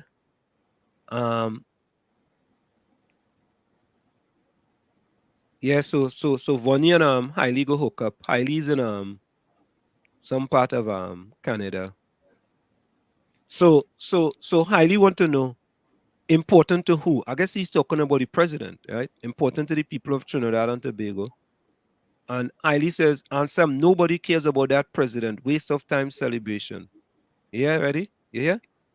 Yeah? What do you want talking about? Disrespect. Vonnie Roberts said, Albert, so who no really needs to completely take over TNT? Venezuela in the making. He have everyone in top position from the president to the EBC. Not true? No, not true. Not true, Hailey. Not true. Not true. How does the prime minister have the EBC in his pocket? If the prime minister had the EBC in his pocket, the PNM would have won the election in Tobago. Oh. If Vonnie Roberts, if what you are saying is true, and the prime minister had the EBC in his pocket, the PNM would not have been whitewashed. It would not have been a tsunami of an election in Tobago. How could, if I have you in my pocket, Tommy and Diana, that means I tell you what to do, right? That's right. I tell you, I pull your strings. You don't pull my strings. So how come they didn't pull the EBC strings?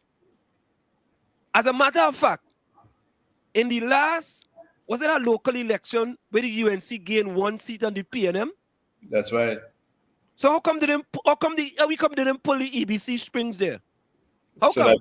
that they would gain on the UNC. On the UNC. And the UNC gain on the PNM. I don't get. Wait now, guy. Am I missing something? Tell me I'm missing something. If I have you in my pocket, would I gain on you? Yes, if it's in your pocket, you would gain. And Tommy, let me take it even further.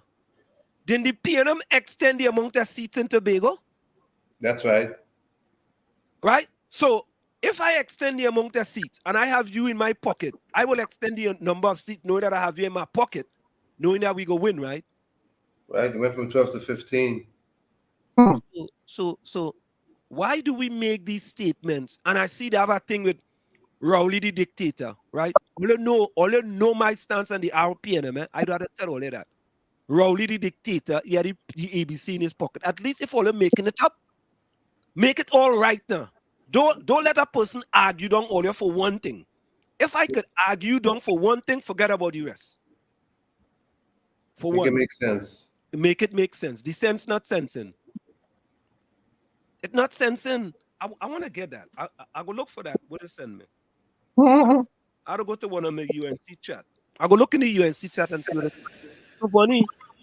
The script what I give you, go back and edit that script, Oh no. and take out the part with the EBC. So I wanted to edit your post and add something else, so I could question the something else. Right? Okay. Now we get that. Right? Now here's 10% highly.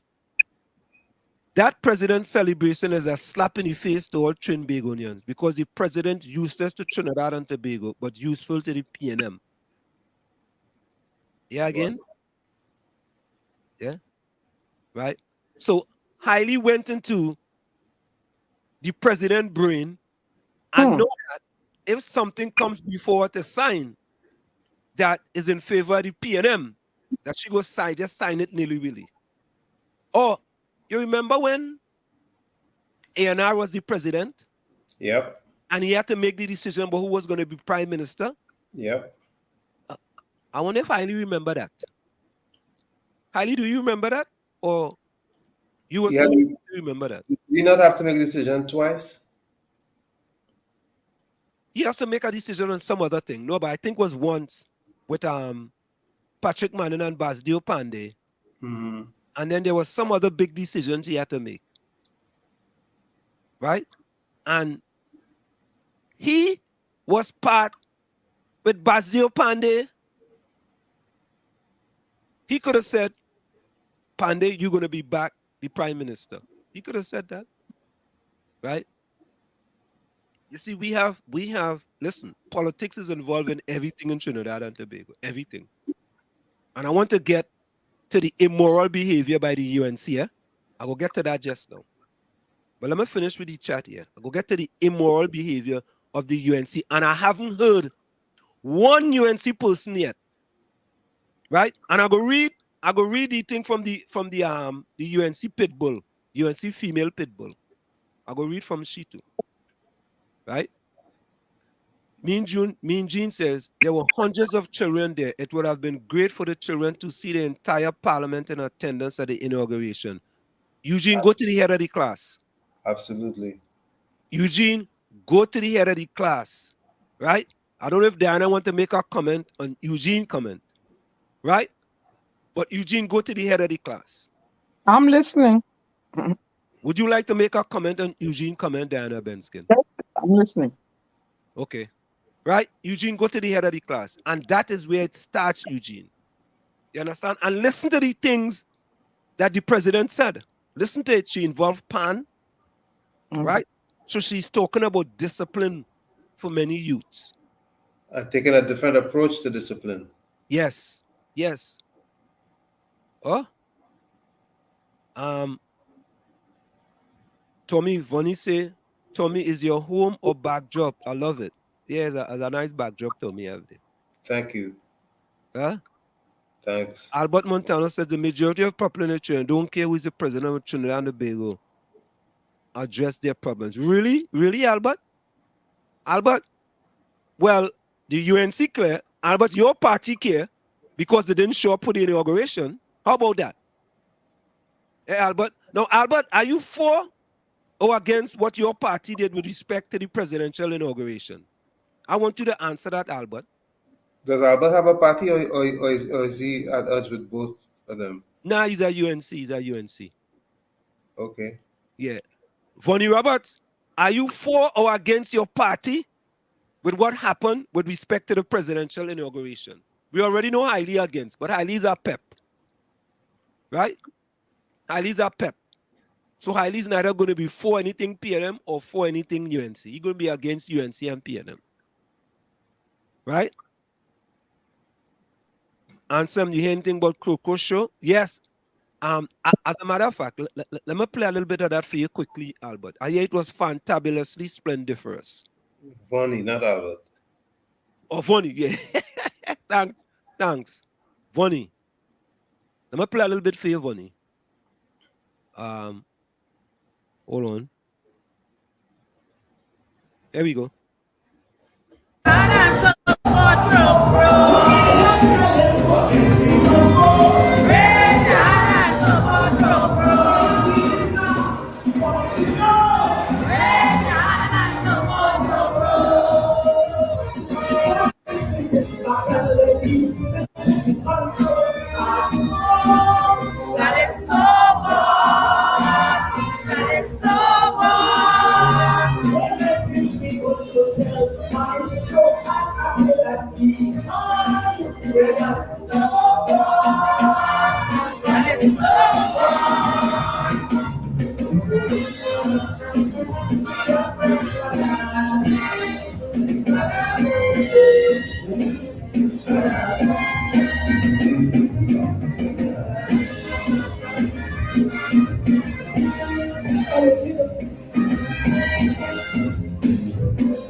Yeah, boy, Calypso going in truth.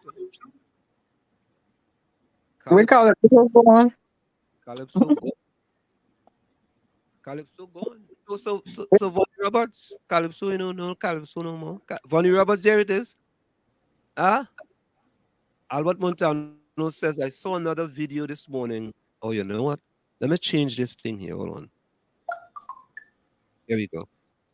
I saw another video this morning around Queen's Park, Savannah, and there was no people in the Savannah or the street. Okay. What I heard, it was not well attended. Inshan got a court order stopping him from singing the song Another Sat Mirage. Well, he couldn't sing. He couldn't sing certain verses in another Satmaraj. He could sing the song, but he wasn't allowed to sing certain verses in another Satmaraj. No interest in who was in inauguration. People too busy about their own business. I don't know. I thought the place was packed. I hope all them PNM talk show personals in certain radio station go give Coco the money to pay insurance. But like Ronnie, like you saying Coco go win the case. So true. The MPs were too busy to attend inauguration. They were too busy. You hear? All you hear? Here, Vonnie Roberts and Albert Montano excuse. They were too busy, but they had a Monday night forum last night. Eh? You see, I tell all you know, it's only excuse after excuse, right? Vonnie wouldn't come out and say what they did was immoral. He wouldn't come out and say that. It was about country as opposed to about party, right? Maybe Diana might agree with you, Vonnie. I don't know. I'm not getting into no argument. That's in the chat. They're entitled to their opinion. Oh, so you agree that the UNC should have boycotted the inauguration? People, hey, hello. The people are entitled to their opinion. Eh? I never said I agree. Okay. I asked you a question. Are you in agreement that the UNC should have boycotted the inauguration? No. Okay. Good. All right. Look, I mean, you answer the question, then they choose to go down, dig out. They're already in a hole and they keep digging. I see where the division comes from. I'm recognizing where the division comes from. But you all go ahead. Yeah. Vonnie Roberts, Kaiso is like all of them who have once well attended show Scrunton now. No Indian used to pack the Kaiso 10 stop going. Okay. Before they want to make it into that. You see? Yeah. Vonnie and Albert agreeing with each other back and forth. Vonnie, what you are saying is true. Yeah? Albert go agree with you. Albert, do you agree that the UNC should have boycotted the presidential inauguration? Yeah, Albert, Vonnie already agreed. Do you agree? Right?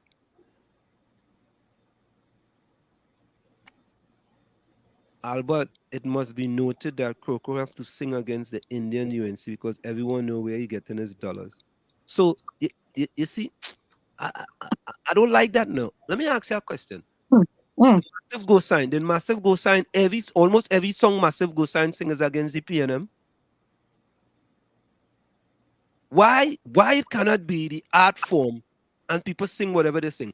And I have something we go deal with at some point in time with Massive Go Sign's song Rowdy Mother, COUNT, right? Conk, right? We go deal with that at some other time, not tonight. Because we want to deal with the immoral behavior of the UNC for the people of Trinidad and Tobago. You know, I should call some UNC person. Who I should call? They're not gonna try and knock it. Does always pick up try. Yeah, let me try knock it. Hold on. Only I never went in a tent. Capiza. If the PNM is so patriotic, why is most of their supporters suffering after 11 times in government? What does that do with the patriotism? What does patriotism and suffering have to do with each other? I missed that one day, Albert. Tommy, did I miss something? You and I both.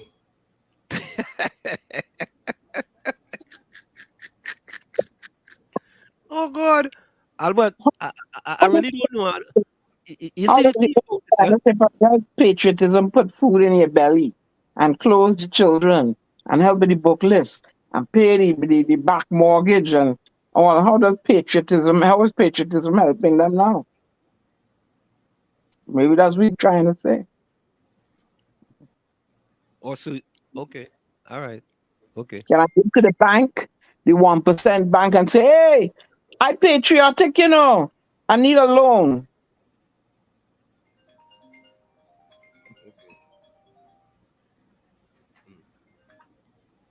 Hello, you know you're on air, right? You're on air. Okay, boss. How you going? Okay. How you doing? I just send you some pictures of Okay. some nice jersey. Yeah, choose which one you like. Okay. I'll talk to you I'm off there. All right. okay then. All right. Yeah. Let me see. Okay. Well, I used to go to meet to most of the tents, and I played mass over 25 years. I was a carnival person, not again. Okay. What are the industries the other Caribbean countries have? Okay. Tommy, Eugene want to know what other industries that other Caribbean countries have. Um, hmm, that's a good question. A lot of these countries have tourism. That's not a well, tourism is considered to be an industry, isn't it? Absolutely. Yeah, tourism. They have tourism. Yeah. That's the mainstay for most of them. Mm. Yeah, that's the most stay for most of them. I mean, at one point in time, Jamaica had bauxite. They still do. Yeah, but it used to be it used to be a main export. I don't know if it is anymore. It was king before the U.S. discovered that they had more than Jamaica has. Yeah. When you say Albert, you're always googling for Evie and anything. You ever try googling Rowley? Heidi said the schoolgirls fighting and stabbing each other, and the boys raping and bullying. Okay. So No, what I'm just not can you go on? no. I have to call him. Do not compare Trinidad with Nigeria. That country is very corrupt. Eileen, did we go over the corruption and perception index here? That's Albert's comment. No, Albert's comment. Didn't we go over that here? We certainly did. I guess he missed that show. Yeah, I think Albert missed that show. Albert. Yeah, we did. Oh, you did? Albert, so we went over the corruption index here. And just as how you said Trinidad was gonna come like Haiti, right?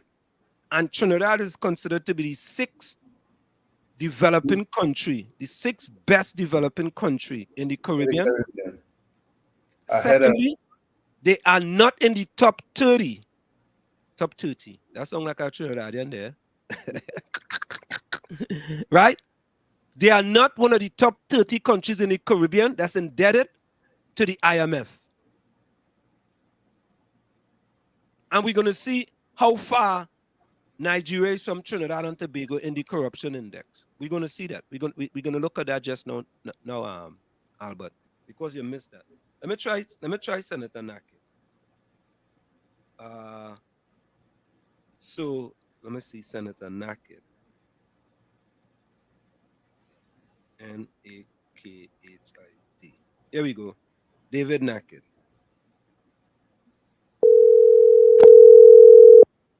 So folks, we calling Senator David Naked. Oh, Vonnie, you mean me and the Googling? Yeah, I like to Google. I like to give all your facts. I don't like to mislead all you. Yeah? Vonnie, my wife's cousin married a Nigerian, living in Nigeria, and she talks about the corruption in Nigeria. Lawyer. Eh? My sister's married to a Nigerian. Yeah. My sister-in-law married to a Nigerian too.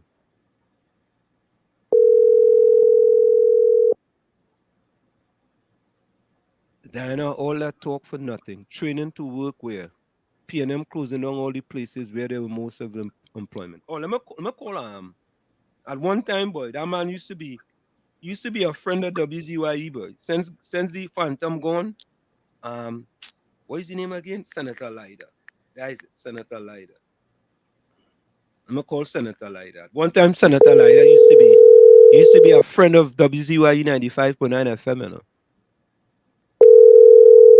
No, even before Petrotrin closing, there was no training had to do with Texaco, wasn't Texaco? Started with Texaco and it continued with Petrotrin, but Like he said, they shut their doors. He said even before Petrotin closed down, there was no apprentice training. They may have stopped it. Yeah, it's possible. He didn't pick up either. Albert, Nigeria or Trinidad, laugh although we living in hell. Anselm may not want to accept the truth because he only see red. Okay. All I know is that when you're in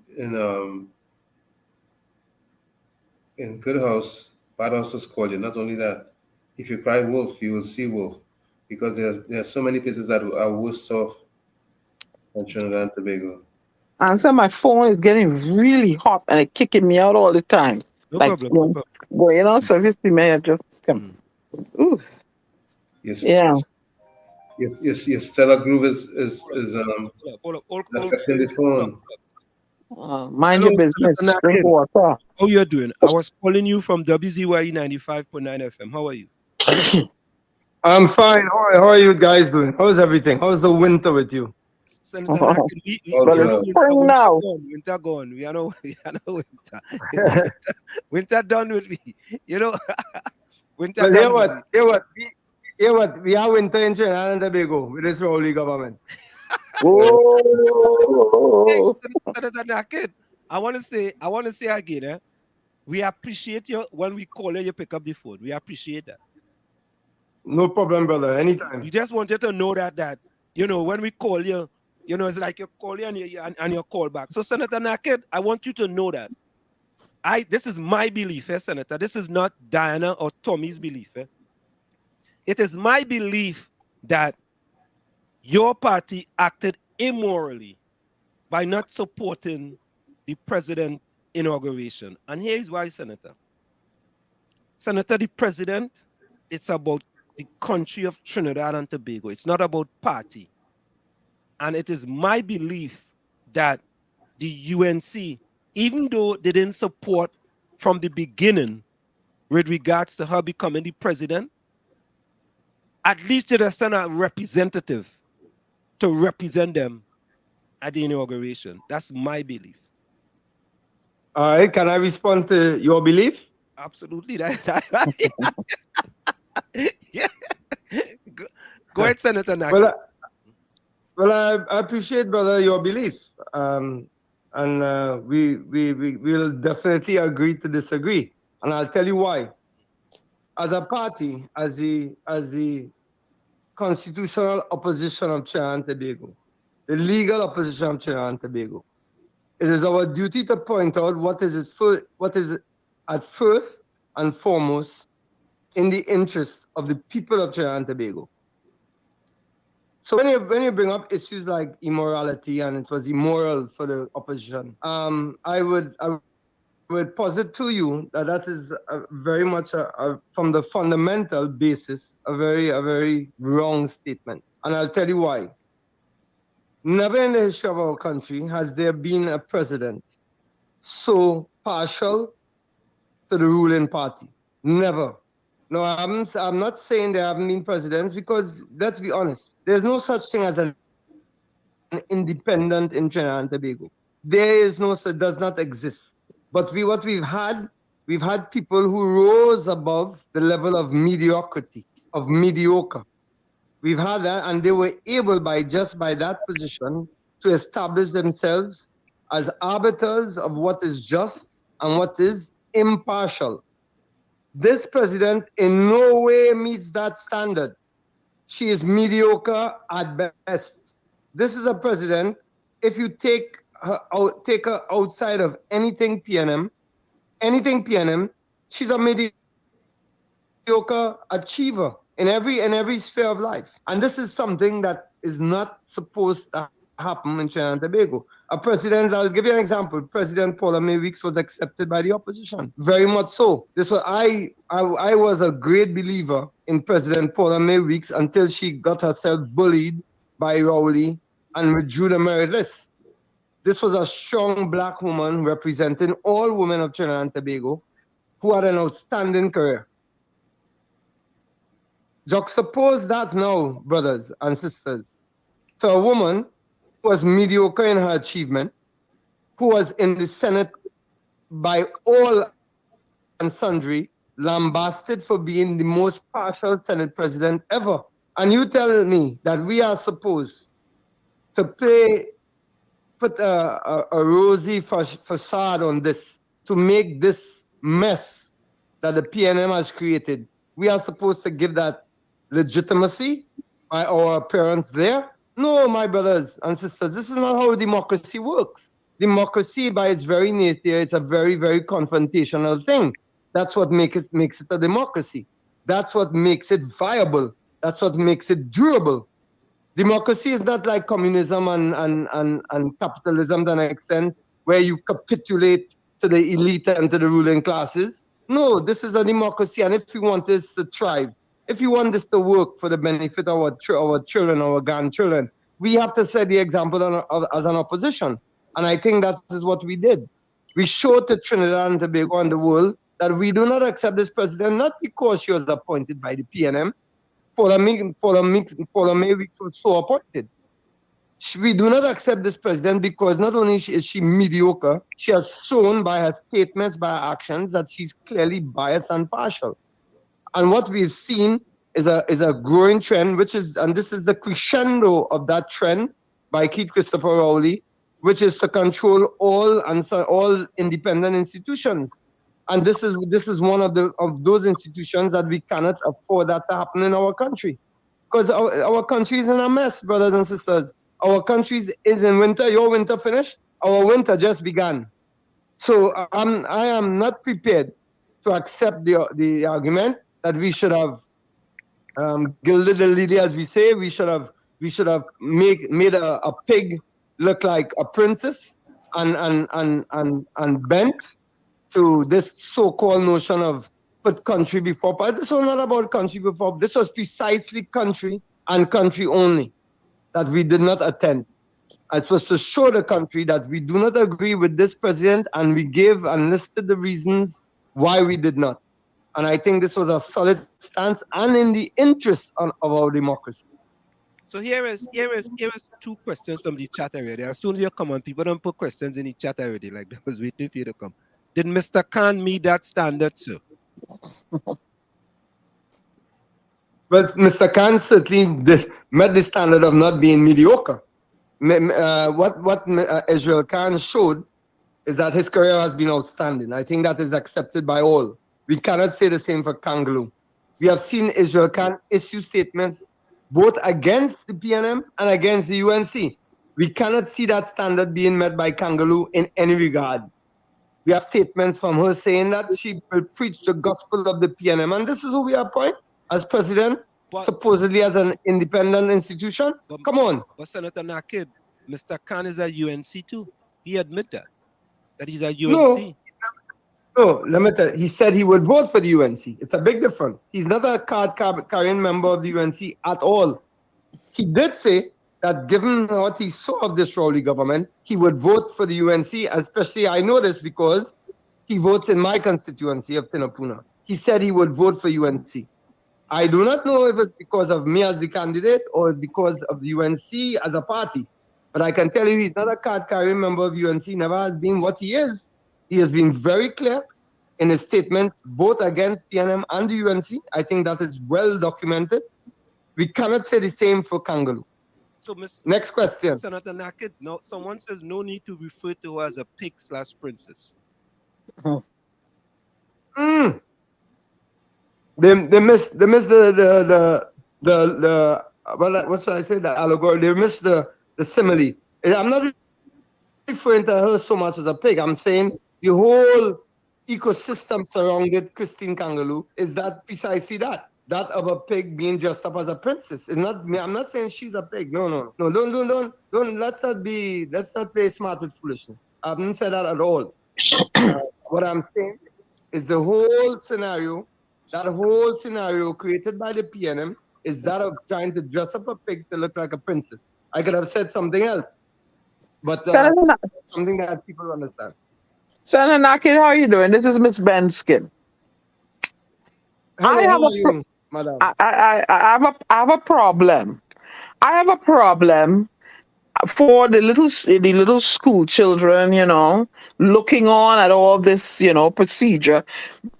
What I'm accustomed to as an opposition is, yeah, you may disagree with things, but you still show up on behalf of those people who elected you all.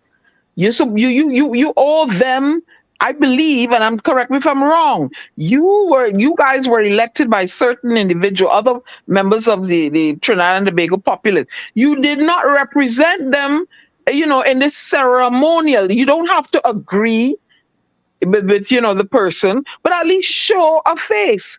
I have a problem with that. And the little school children are looking on at you all with all this divisiveness. What message are you trying to send to the school children who are the future of the country? Well, then let me tell you. Dictatorships, autocracies, and I will quote from A.N.R. Robinson. It happens as streams flows into rivers, as rivers flows into seas. In other words, it happens incrementally. And I think we would have done a disservice to those same children that you allude to, those same school children that you allude to looking on so innocently, and that you would have us partake in that ceremony just for the optics of it. I think when you look at the substantial nature of where our democracy is, I think we better serve the people by our actions than attending that ceremony just for the optics of things. I'll tell you why. These same school children that you are looking on, those same school children who were from St. Mary's, Bishops, because I looked on television, St. Mary's, Holy Faith, some of the best schools in and around Port of Spain. What about the 30,000 people, school children from southeast Port of Spain, from east, from environments, from up Lavantil, from all of those areas who don't have laptops in their schools because of this rowdy government? All those children who are not safe from Rose Hill, who are ducking under desks because of this incompetent Fitzgerald Hines, who said no problem at all. What about those children in St. Rose's Girls, who I went to, because I went to Rosary Boys, who have to move mid-year, move from their school to somewhere down in St. Clair, disrupting their whole term? All of these things we represent as the opposition, these school children who are not represented. So when you talk about we were elected by a segment of the population, we are elected by a segment of the population, but we represent all the people of Trinidad and Tobago. Do not forget that. People tend to forget that. We do not represent South and Central, or only those seats that we have. No, we represent all the people of Trinidad and Tobago. And this action was taken in the interest of those same school children that you would like to impress. Because those school children, what's more important to them than seeing the opposition in a sham, what's more important to them is that we get them and their peers into proper educational facilities with a real chance at life, madam, a real chance at life, not a sham, not what this PNM has put forward with all those schools closed down. Have you seen the infrastructures of those same schools you're talking about?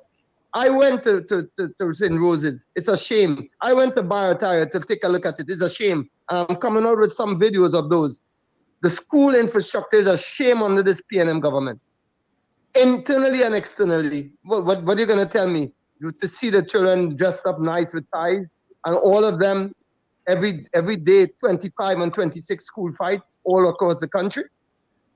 No, madam. I completely disagree with you. I understand your sentiment of what the optics are for the kids, but I'm more concerned, and we as an opposition are more concerned about the substantial nature of seeing progress for these same school children that you speak about.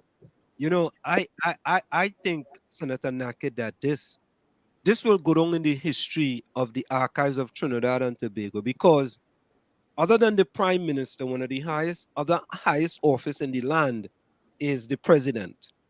And being that the opposition totally, was non-supportive in spite of the differences with regards to President Christine Kangolo, right? I go back to say that it was a big error on behalf of the UNC. They should have at least sent a representative to show the country, because this is about country. As a matter of fact, someone here in the chat says, why then not state all your concerns so it's memorialized in writing and supported for the sake of the country? Well, then people, I have to interject here. Then people are not listening. Then people are being selective in their outrage because I myself, Anna Roberts, Jolene John, Kamala Prasad, Bisessa, Rudy and Darsing, Wade Mark, have all listed our concerns on various platforms in the Senate, in the lower house. We have all listed our concerns. So anyone making that, I would say, very dubious claim that we haven't listed our concerns about the Senate president, I would say that's very, very selective and conveniently, it's convenient amnesia, I would say. So no, we have listed our concerns adamantly about this Senate president being elevated to as you say, the highest office of the land. But it's a facade. It's a facade.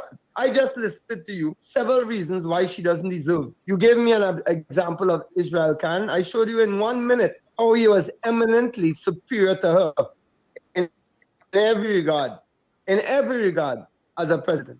So I think this selective outrage as to why we didn't attend that it would have been in the interest of the country. No, what's in the interest of the country is for the opposition to defend the people of Trinidad and Tobago against a rising autocracy, against an incremental dictatorship that has now corrupted every single independent institution except for the DPP office.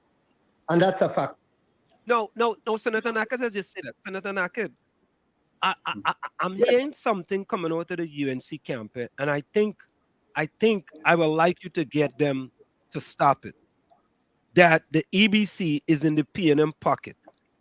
And here's why, Senator Naked. If the EBC was in the PNM's pocket, the PNM would have not lost that election in Tobago 14-1. And Senator Naked, your party recently, I think was it a local election where your party gained 1 seat on the PNM? If the EBC was in the PNM's pocket, that would have never happened, and it would have never been a whitewash in Tobago. As a matter of fact, it's the PNM who increased the seats in Tobago. So if they had the EBC in their pocket, there's absolutely no way the PDP would have whitewashed the PNM. So I think they need to stop that. And that's a post I see circulating around social media with the dictatorship of the PNM and the EBC. The facts just doesn't bear out that. Well, that's not true. Everything you said I would have accepted, but your last statement is completely wrong. The facts do bear it out, and listen to the facts, because I bring the facts.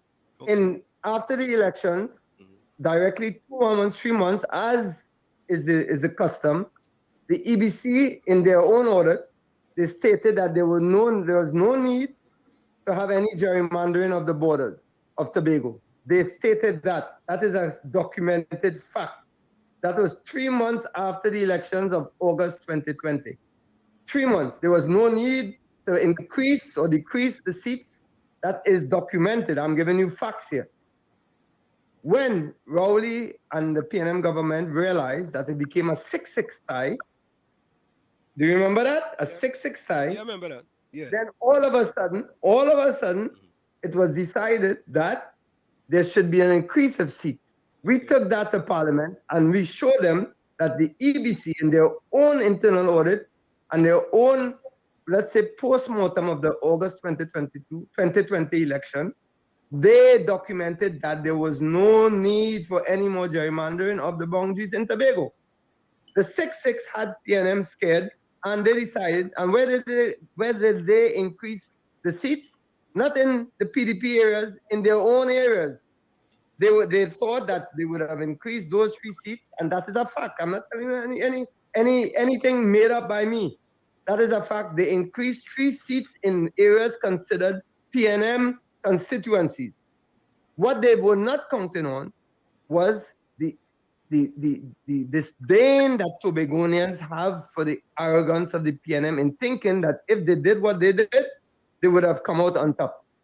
So what they received was not only a 6-6 or a 9-6 or something like that. No, the whole of Tobago turned on the PNM and gave them a whitewash. It's not because of the ABC. The ABC tried their best because no independent, so-called independent institution can issue a document 3 months after the August 2020 election, verifying their own claim and belief that the Tobago was divided properly and the seats were enough.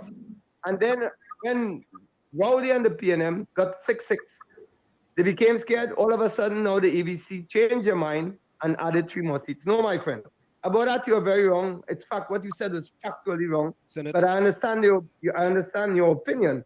But what you said was factually wrong. Senator Nakin, yes. Tommy, just before you go, Senator Nakin, I know you was an fantabulous and splendiferous footballer. You was one of the best I've ever passed through Trinidad and Tobago, one of the best. But Senator Nakin, I have to tell you that you took a penalty and you kick it over the bar. It wasn't over the bar. The keeper saved it. All right. That's even more. Tommy, go ahead. You know, let me tell you, and that is so indicative of how we look at things.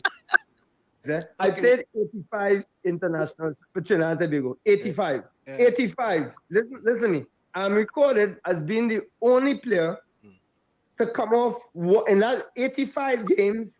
I came off the field only once.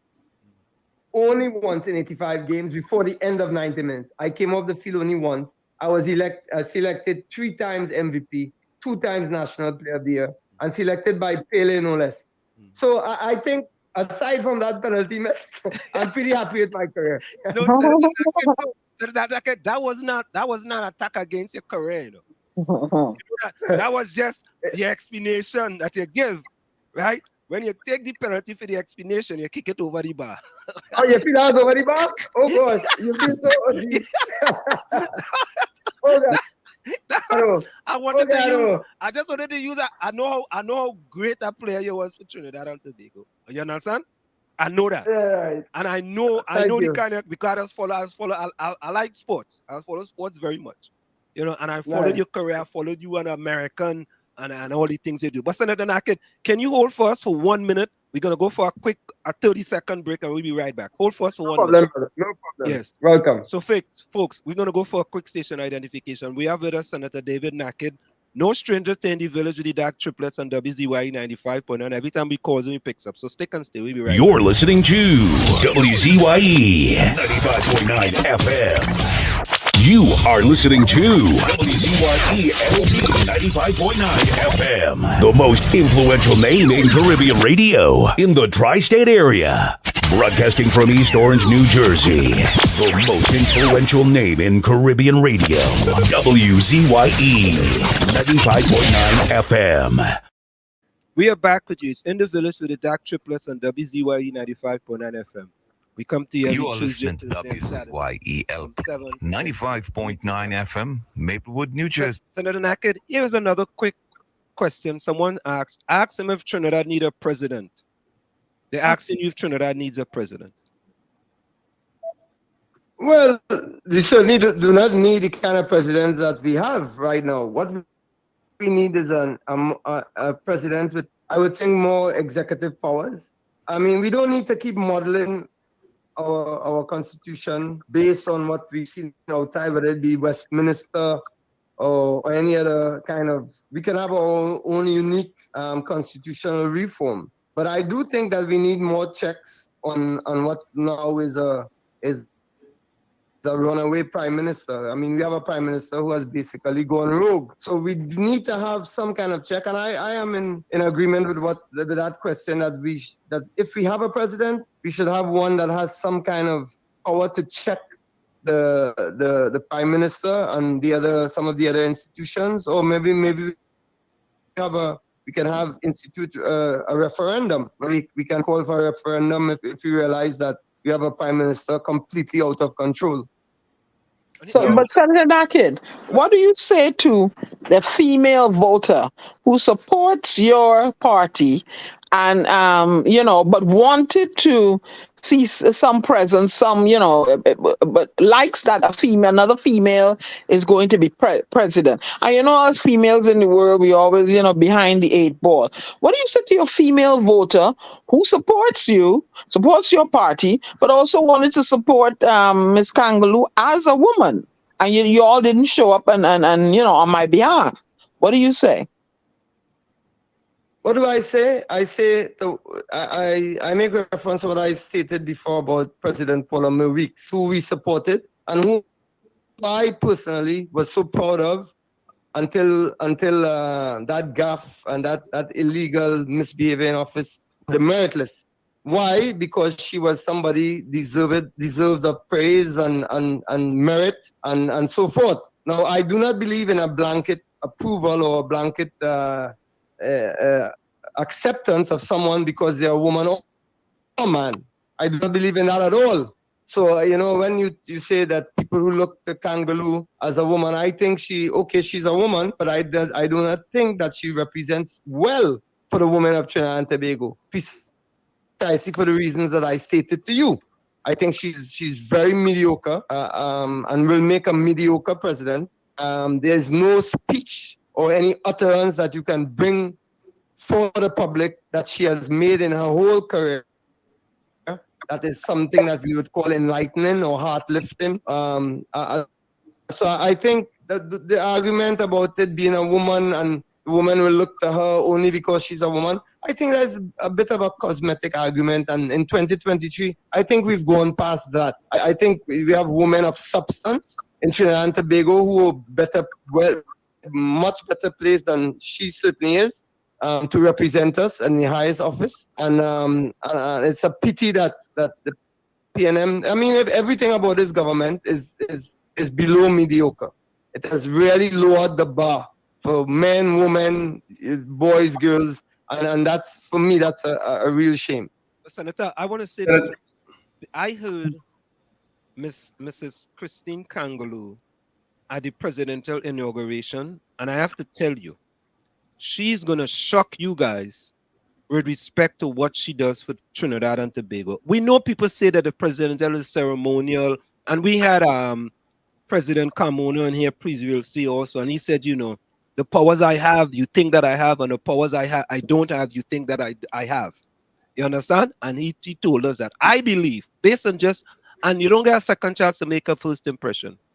Based on her things that she said during her inauguration, I believe Trinidad and Tobago is going to be in for a shock, a rude awakening in a positive manner regarding Mrs. Christine Kangaloo and some of the things that she's going to do, because I don't think, and just based on what she says, I don't think she's going to be a rubber stamp PNM president of Trinidad and Tobago.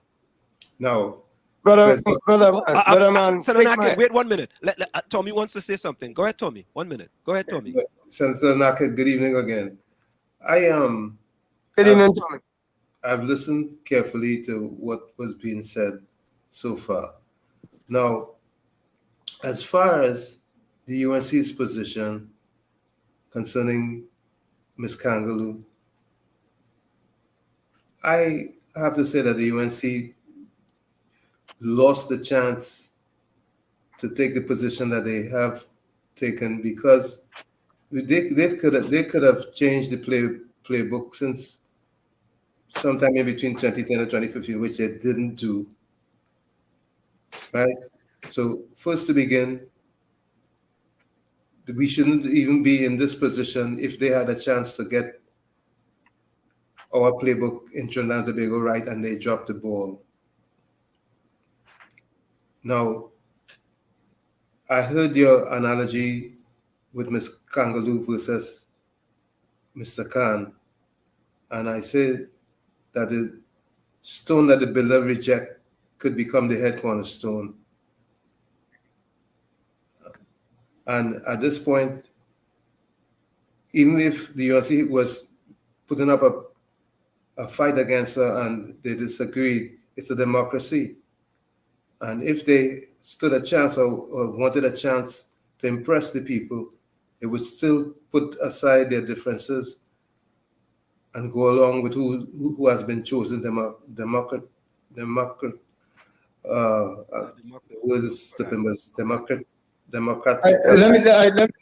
Let me interject here. Okay. You said if we had a chance to impress the people. Well, there's something we call in politics. You can impress the people or you can serve the people. I think the people were better served by us staying away and protesting. That was what we call a very silent, a very peaceful protest. The actions of Christine Kangaloo her presidential inauguration, I think it was effective because it highlights to the people that this is a purely partisan choice by the PNM, and it shows a continuing trend. So I respectfully disagree. I understand when you guys talk about the optics. Like, for example, your colleague said earlier that we had the chance in 2010, 2015. That might well be so. The thing is, this is a government that has been in the government in power from 2015 until now. That's 8 years, and the country has steadily declined. So when we go back to 2010, 2015 to blame our present situation on something that happened 8 years ago, I mean, that is what I call selective outrage. I go back to that. This is a government that has been there 8 years.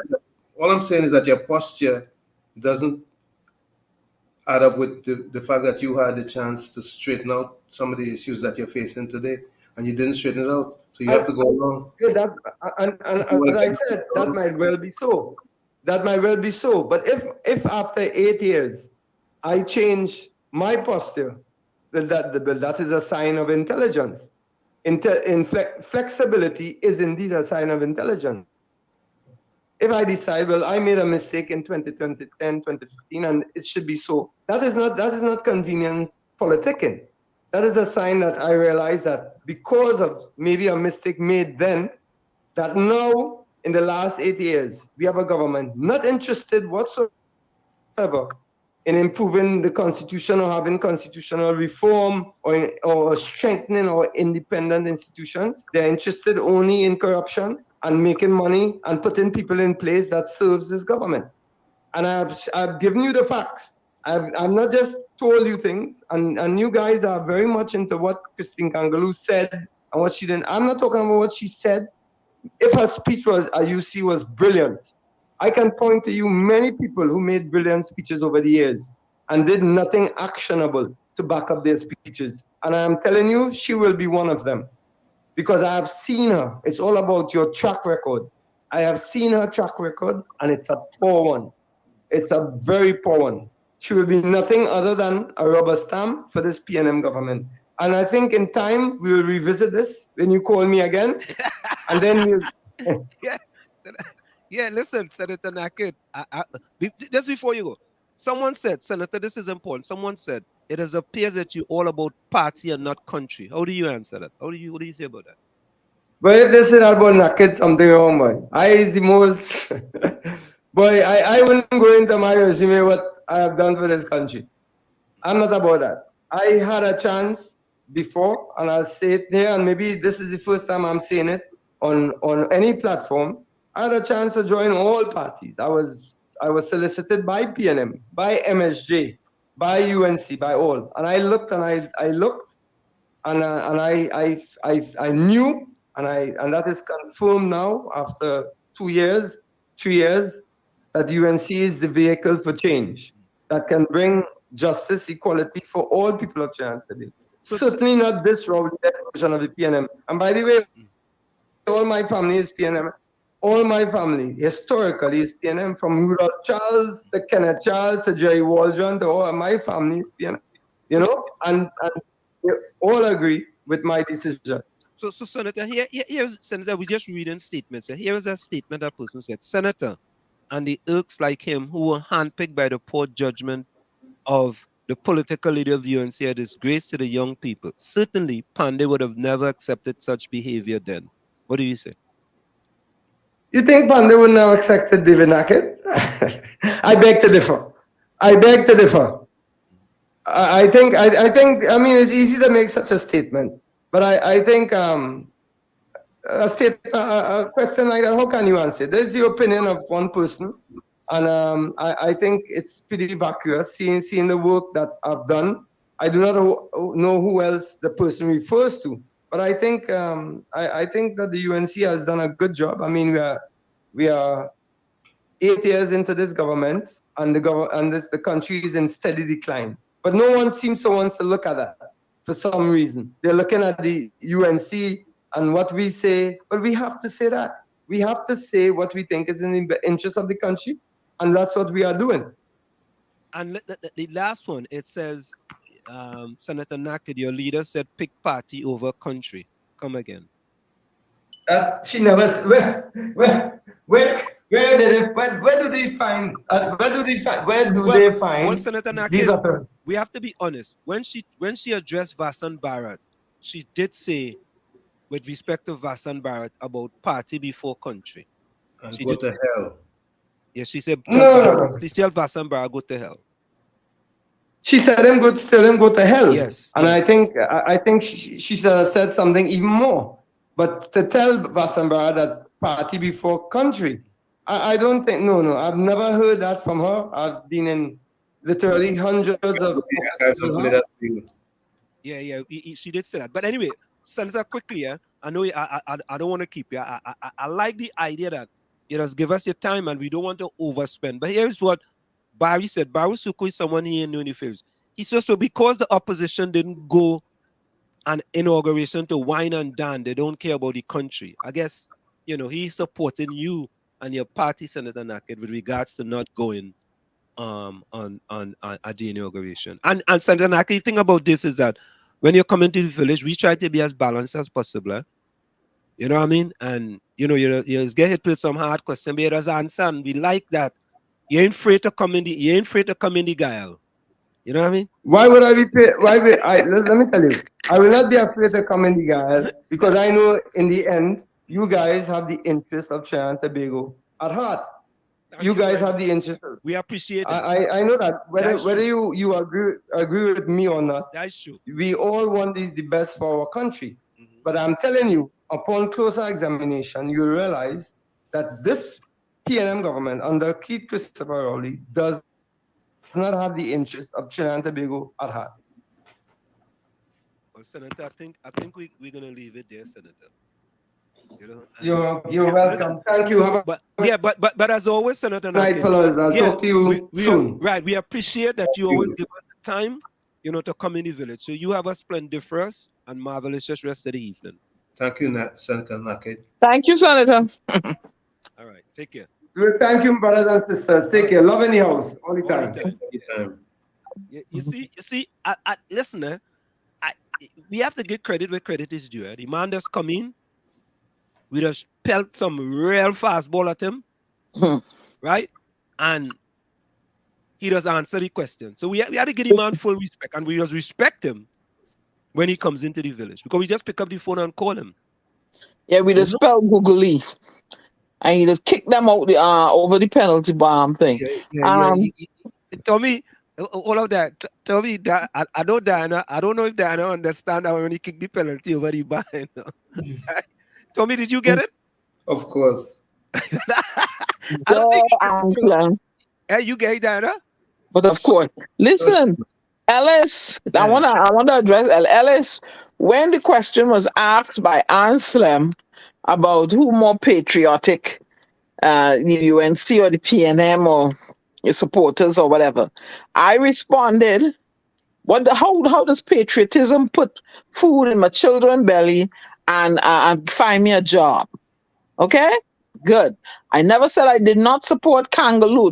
Don't go in my brain. He's a little troublemaker, He's a little troublemaker. Remember, I met you. He's a troublemaker. Oh, you call him a troublemaker? Oh, you know he's and Ellis is a troublemaker. No. I know yeah, Ellis. Ellis is a troublemaker, but he just pull good though. We just pull good. Yeah, Ellis like to speak truth to power. I mean, I know where to find you, All right. Okay. Hey, Lions Love, take the WhatsApp number and send me your information. I'll send you her number. Okay? Mm-hmm. Lions Love. Mean Jean, good night. Good night, Mean Jean. So, folks, Mean Gene, before you go, put closing comments in the chat. Lions Love. I put a list of people in there to put closing comments, Okay, all right, but they're not reading. Okay, I said they're not reading. I said who I put. I said, where's my little avatar thing? You see me there? No, it's high up in the chat. I said Denise G, Ellis, Barry. We have a new fellow, Sukdeo, in here. Kathy J, Hailey, Mean Gene. Put closing comments in the chat. But you people don't like to read. No, they read. The chat does go fast. The chat does go fast. Barry says she was not chosen democratically. Barry, Barry, sense not sensing, you know. Wasn't there a vote? Exactly. I mean, come on, Barry. I know, Barry. You know, we like everybody inside here, Barry. But Barry, oh God, man, oh God, Barry. It was not chosen democratically, Barry. Barry, come on, man. And he will go and run with something like that, and people will believe it. Yeah. Nah, Barry.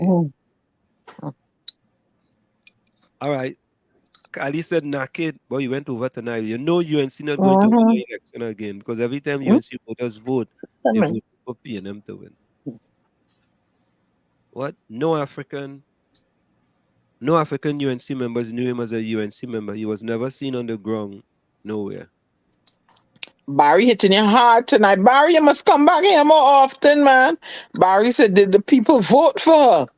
Anselm? Wait. Barry, did the people vote for Carmona? Did the people vote for Robinson? Did the people vote for oh God, Ellis Clark? Oh God, Barry, the sense not sensing. Sorry. It ain't sensing, Barry. No, it ain't sensing. You see what others do? You see what Barry trying to do? All of a sudden, it is not an election that goes out to the people. Every single president that has been elected, right, is the Parliament of Trinidad and Tobago. That's right. I still believe the UNC should have showed up at that inauguration ceremony because what they have done, they have sent a message that is laced with acrimony, and I know, to have conversation with her, you've laid a premise of, we don't like you, we ain't supporting you, don't talk to me. And I don't like that. I don't like that. Tommy, I think the UNC keeps shooting themselves in the foot. I don't like that. Absolutely positive. Tommy, you know, I asked Diana, and Diana just said she didn't like, and remember she reserved a comment earlier. With respect to whether you support. I said you asked me about Kangaloo. I said no, I don't. I said no, one word. But I'm elaborating now. You go back at the program and play. I'm elaborating. I don't like that when they had to vote the other day for something, they abstained. Right? I mean, what are the voters who put in you there to represent them? How are you representing them by abstaining and not showing up for? There may be some women who vote for you. We wanted to see, well, yeah, look, my representative there. There might be some women like that. Okay. So you can't, that I believe is a personal thing between Kangaloo and them. That's all I feel, and that leaves room for bias. No. You see how here in the United States, whenever the budget, they can't come to a thing and they're threatening to shut down the government and they meet and they all them get together and they have a partisan agreement and boom, thing fixed. Not so in Trinidad. Everybody there, this body don't like this body, and then next body don't support this body, and this body have a bad track record, and blah blah blah blah, and it goes on. Well, go ahead. Diana, I feel Barry related to Hailey, or Capiza. Or Capiza. We're not talking about them. We're talking about Kangaloo. With respect to what Barry votes, I don't understand. Yeah, it's sad. It's sad. Yeah. It's personal because of the Joala issue.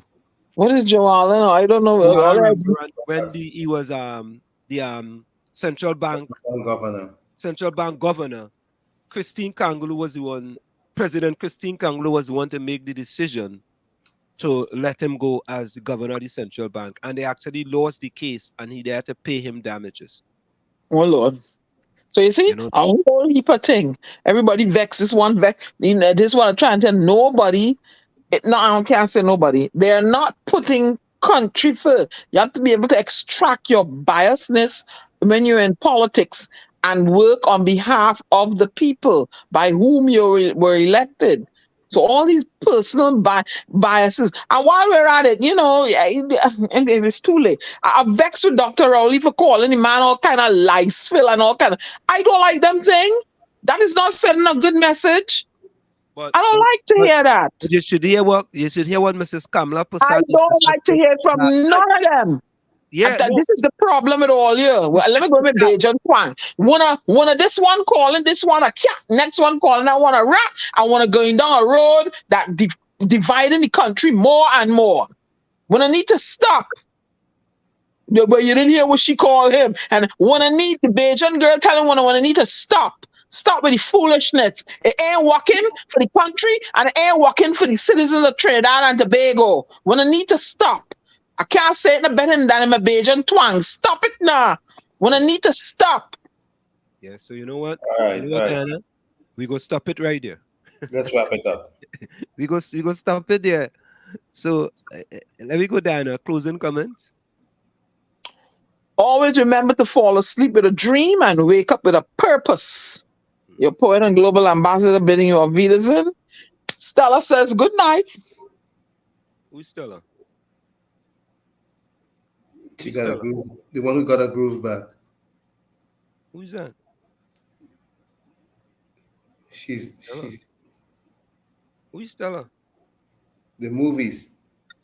Anselm talk about me slow. Anselm, if you know where Book Mala Trace is and you don't know who Stella is, oh boy.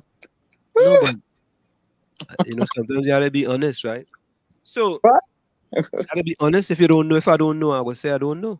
It's a movie. Stella? Yeah. Okay, all right. The biggest lie we have told is be with someone who makes you happy. The truth is, happiness is something you create on your own. Be with someone who adds to it. From where I sit, this is it. The clock on the wall said that's all I like to say, but I've got to go. Remember, hard work beats talent. When talent does not work hard, and for every 60 seconds of anger, you lose 1 minute of happiness. See you, same WZYE time, same WZYE channel. Go ahead, Tom. Yeah, then I got two from Confucius. The first one is to study and not think is a waste.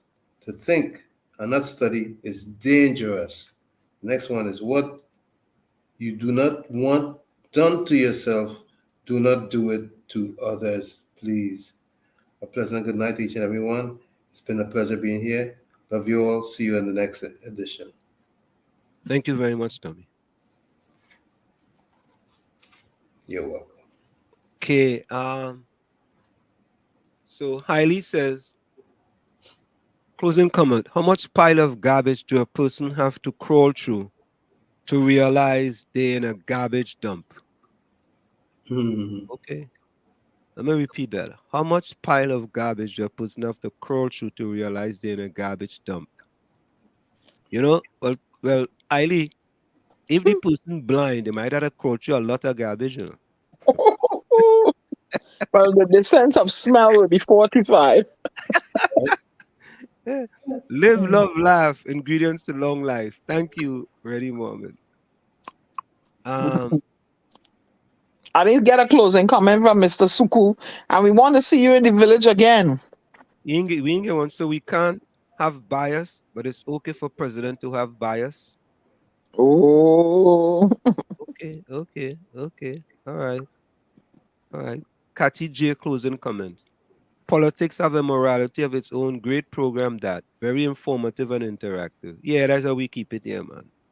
Real. Interactive. And let them know we're in love with each other. Okay. Yeah. Alice says, I'm not a troublemaker. I just speak the truth a lot. Cannot handle when speakers a lot. You're a troublemaker. I labeling you that. I don't care. What you gonna call me when this program done, Ellis commented, stay close to the people that want more for you than they want from you. Correct is right. Good night. Me and Gene says good night. He had also go because his wife took away his phone. Oh, Anselm, you said it, not me. Hey. Oh no, I thought you tell me to read what you said. Oh. Oh, you see, Anselm putting me in trouble now, eh? She gonna be blowing up my messenger thing with message now. Oh God. All right. That I see no comment by Nadia, but Nadia going on sleep, but she had to wake up early in the morning. Yeah. Yeah, all right. So you know what? Folks, it's always a pleasure. We're gonna go out to our anthem song tonight. You know, we just can't go on this way. Everyone, see you again on Thursday. Same WZYE time, same WZYE channel. Later. Bye-bye.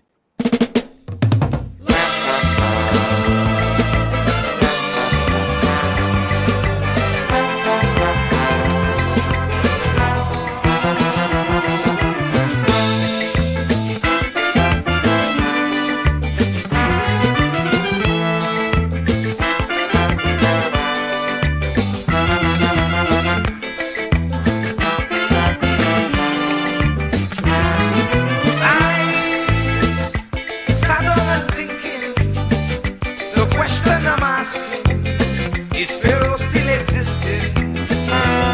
As he before, resembling an Israelite, not being treated right, enslaved day and night. Oh, we just can't go on this way. We just can't go on this way. Please deliver us today. We just can't go on this way. Be like the Israelites feeling. We just can't go on this way. So send us another Moses again. We just can't go on this way. Oh, oh, oh, oh, oh.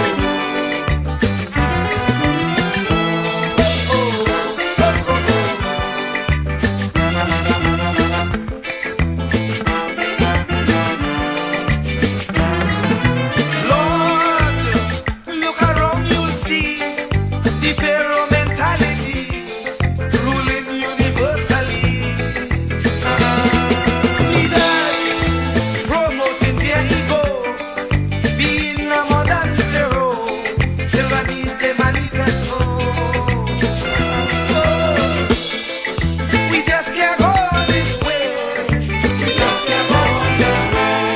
Please deliver us today. We just can't go on this way. Time to make them oppressors pay. We just can't go on this way. So we children could see their way. We just can't go on this way. Oh, oh, oh, oh, oh. No, no, no, no, no.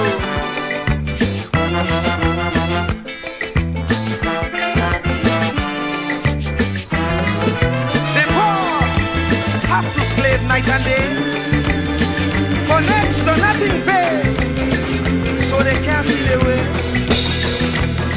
We don't enjoy equal facility like Pharaoh and company. Brainwashing we say we free. We just can't go on this way. We just can't go on this way. Please deliver us today. We just can't go on this way. Time to make them oppressors pay. We just can't go on this way. So the children could see their way. We just can't go on this way.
party again.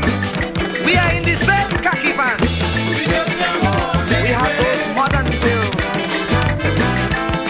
who oppress the poor, who represents Israel. They confuse us with so much lies. Not even thinking that we would realize.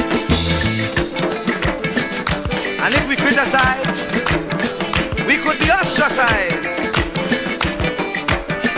We don't know who to trust. That's why I say, Lord,